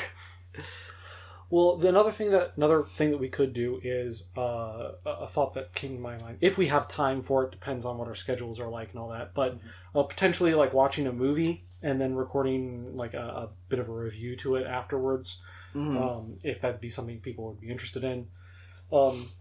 We could put a vote out. Yeah. Another thing that we could do is just this again, just talking about Dungeons and Dragons, talking about what we like, what things we want to do. Triple A vote. Games that we've been playing and stuff like that. How much I hate Shadowrun. That'll take up the whole episode. We could also do a whole thing on giving advice about playing and stuff like that. It's not exactly. That'd be good. We're not exactly like the God Kings of. I do Dungeons have and a lot Dragons of new aspiring players in my server that hate. Yeah, and I can there's give lots advice to DMs that think they're shitty. All of us are shitty, my guys. Yeah. DM is naturally bullshit. You literally, the only thing you have to do to be a successful GM is to make sure everyone's having fun. And if everybody's having fun, you win D&D. You won. You did it. Yeah. if you're an aspiring player, like there's a lot of stuff that I know I want to tell people that want to get into D&D. Yeah.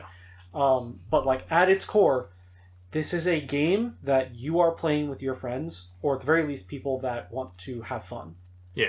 So don't take it too seriously. Don't worry about the rules. Don't worry about role playing. Don't worry. There's no right way to play D&D. Yeah. There's plenty of wrong ways. No, Oh, that's true. The wrong ways are when you're not having fun. Exactly. Like I said, my first time playing Dungeons and Dragons, I never even saw the books. I never saw anything like that. I never rolled a 20-sided die, and I was on the top bunk of a bunk bed. Like, as long as you're having fun, as long as you're having a good time, go and play a Super Saiyan, be Goku, and the main thing is doing it. Yeah. You can talk about wanting to play all you want, but you do need to eventually play, and you can play with just 2 people. 3 would be better, but, like, I mean, it's the same thing with DMing. There's also, like, people usually hear this shit, and they think, oh, well, this is, like, something where I can do whatever I want, but, like, if you're going to be, like, good and make sure everybody has fun, like, you as a player can't just go, well, it's about what I want. Yeah. Like, you have I said, to, like, take into consideration everybody else as playing well. with friends. It is a collaborative storytelling method, basically. Yeah, you have to read the vibe of the room. I saw this meme that was pretty funny. I really liked it. That was, like, other people and their campaigns, and it's just like, no, you can't seduce the dragon. It wouldn't work, and all this other stuff. And then right below it is, I kick-flipped the horse, and then the GM goes, yeah, I remember this. I love you that. succeed. That made me think of the whole thing in the house. Yeah, with the box. The box. Where Tom literally... Travis was like, I was like, can I kick-flip the box as we ride it down the stairs? And Travis was like, you can if you want to. And I was like, I can't. I don't want to snap the rat's neck if he flies off. I totally would have let you try. I know, and we rolled, and I would have succeeded, but, like, the other 2 had to have rolled too, and I wasn't... There was 3 chances there for us to fail, and that's too many chances. That's triple disadvantage. You fall and break your neck on the stairs. Oh, but yeah, okay. I know that, like, I'm pretty sure all of us have plenty to say about Dungeons and Dragons and like, for newer players and stuff like that. Yeah. Just vibe. Yeah, if that's something that people want to hear, like, let us know. Yeah. Advice podcast, normal podcast, movie review, or... Randomized one-shot. Randomized one-shot. Can we vote on this ourselves? Sure. I vote the one-shot. Alright. Just because I fucking love D&D so much, as evidenced by, I'm in a Star Wars D&D that I actively play every week, unless people cannot make it, but usually every week. There is one I do also on Thursday that is Descent into Avernus, where I play a cleric of LaRue. And in Avernus, it's pretty funny because there was a unicorn that was trapped in some tower, and I saved it, and now I'm basically a knight with a lance on this... on a horse with a lance? Yeah, on a horse with a lance. A unicorn. Okay. Well, since I suggested it, I honestly, I would like to do a whole thing about giving advice and stuff like that. Yeah, I really want to do the one-shot, but I do kind of want to do that too. Yeah, I'm totally cool with any of these. Yeah. I really think it's between those 2. Yeah. Although I would rely based on what other... I'm going to say, I'd rather not do the movie just because I'm not too big on movies. Yeah. It was just a I don't feel like I would be able to contribute to that very well, personally. I literally can watch any movie and go, yeah, that was good. Yeah. That's how I feel about it. Well, that's it. Yeah. So, thanks for listening to us ramble for all that. Yeah, like 3 hours. Yeah.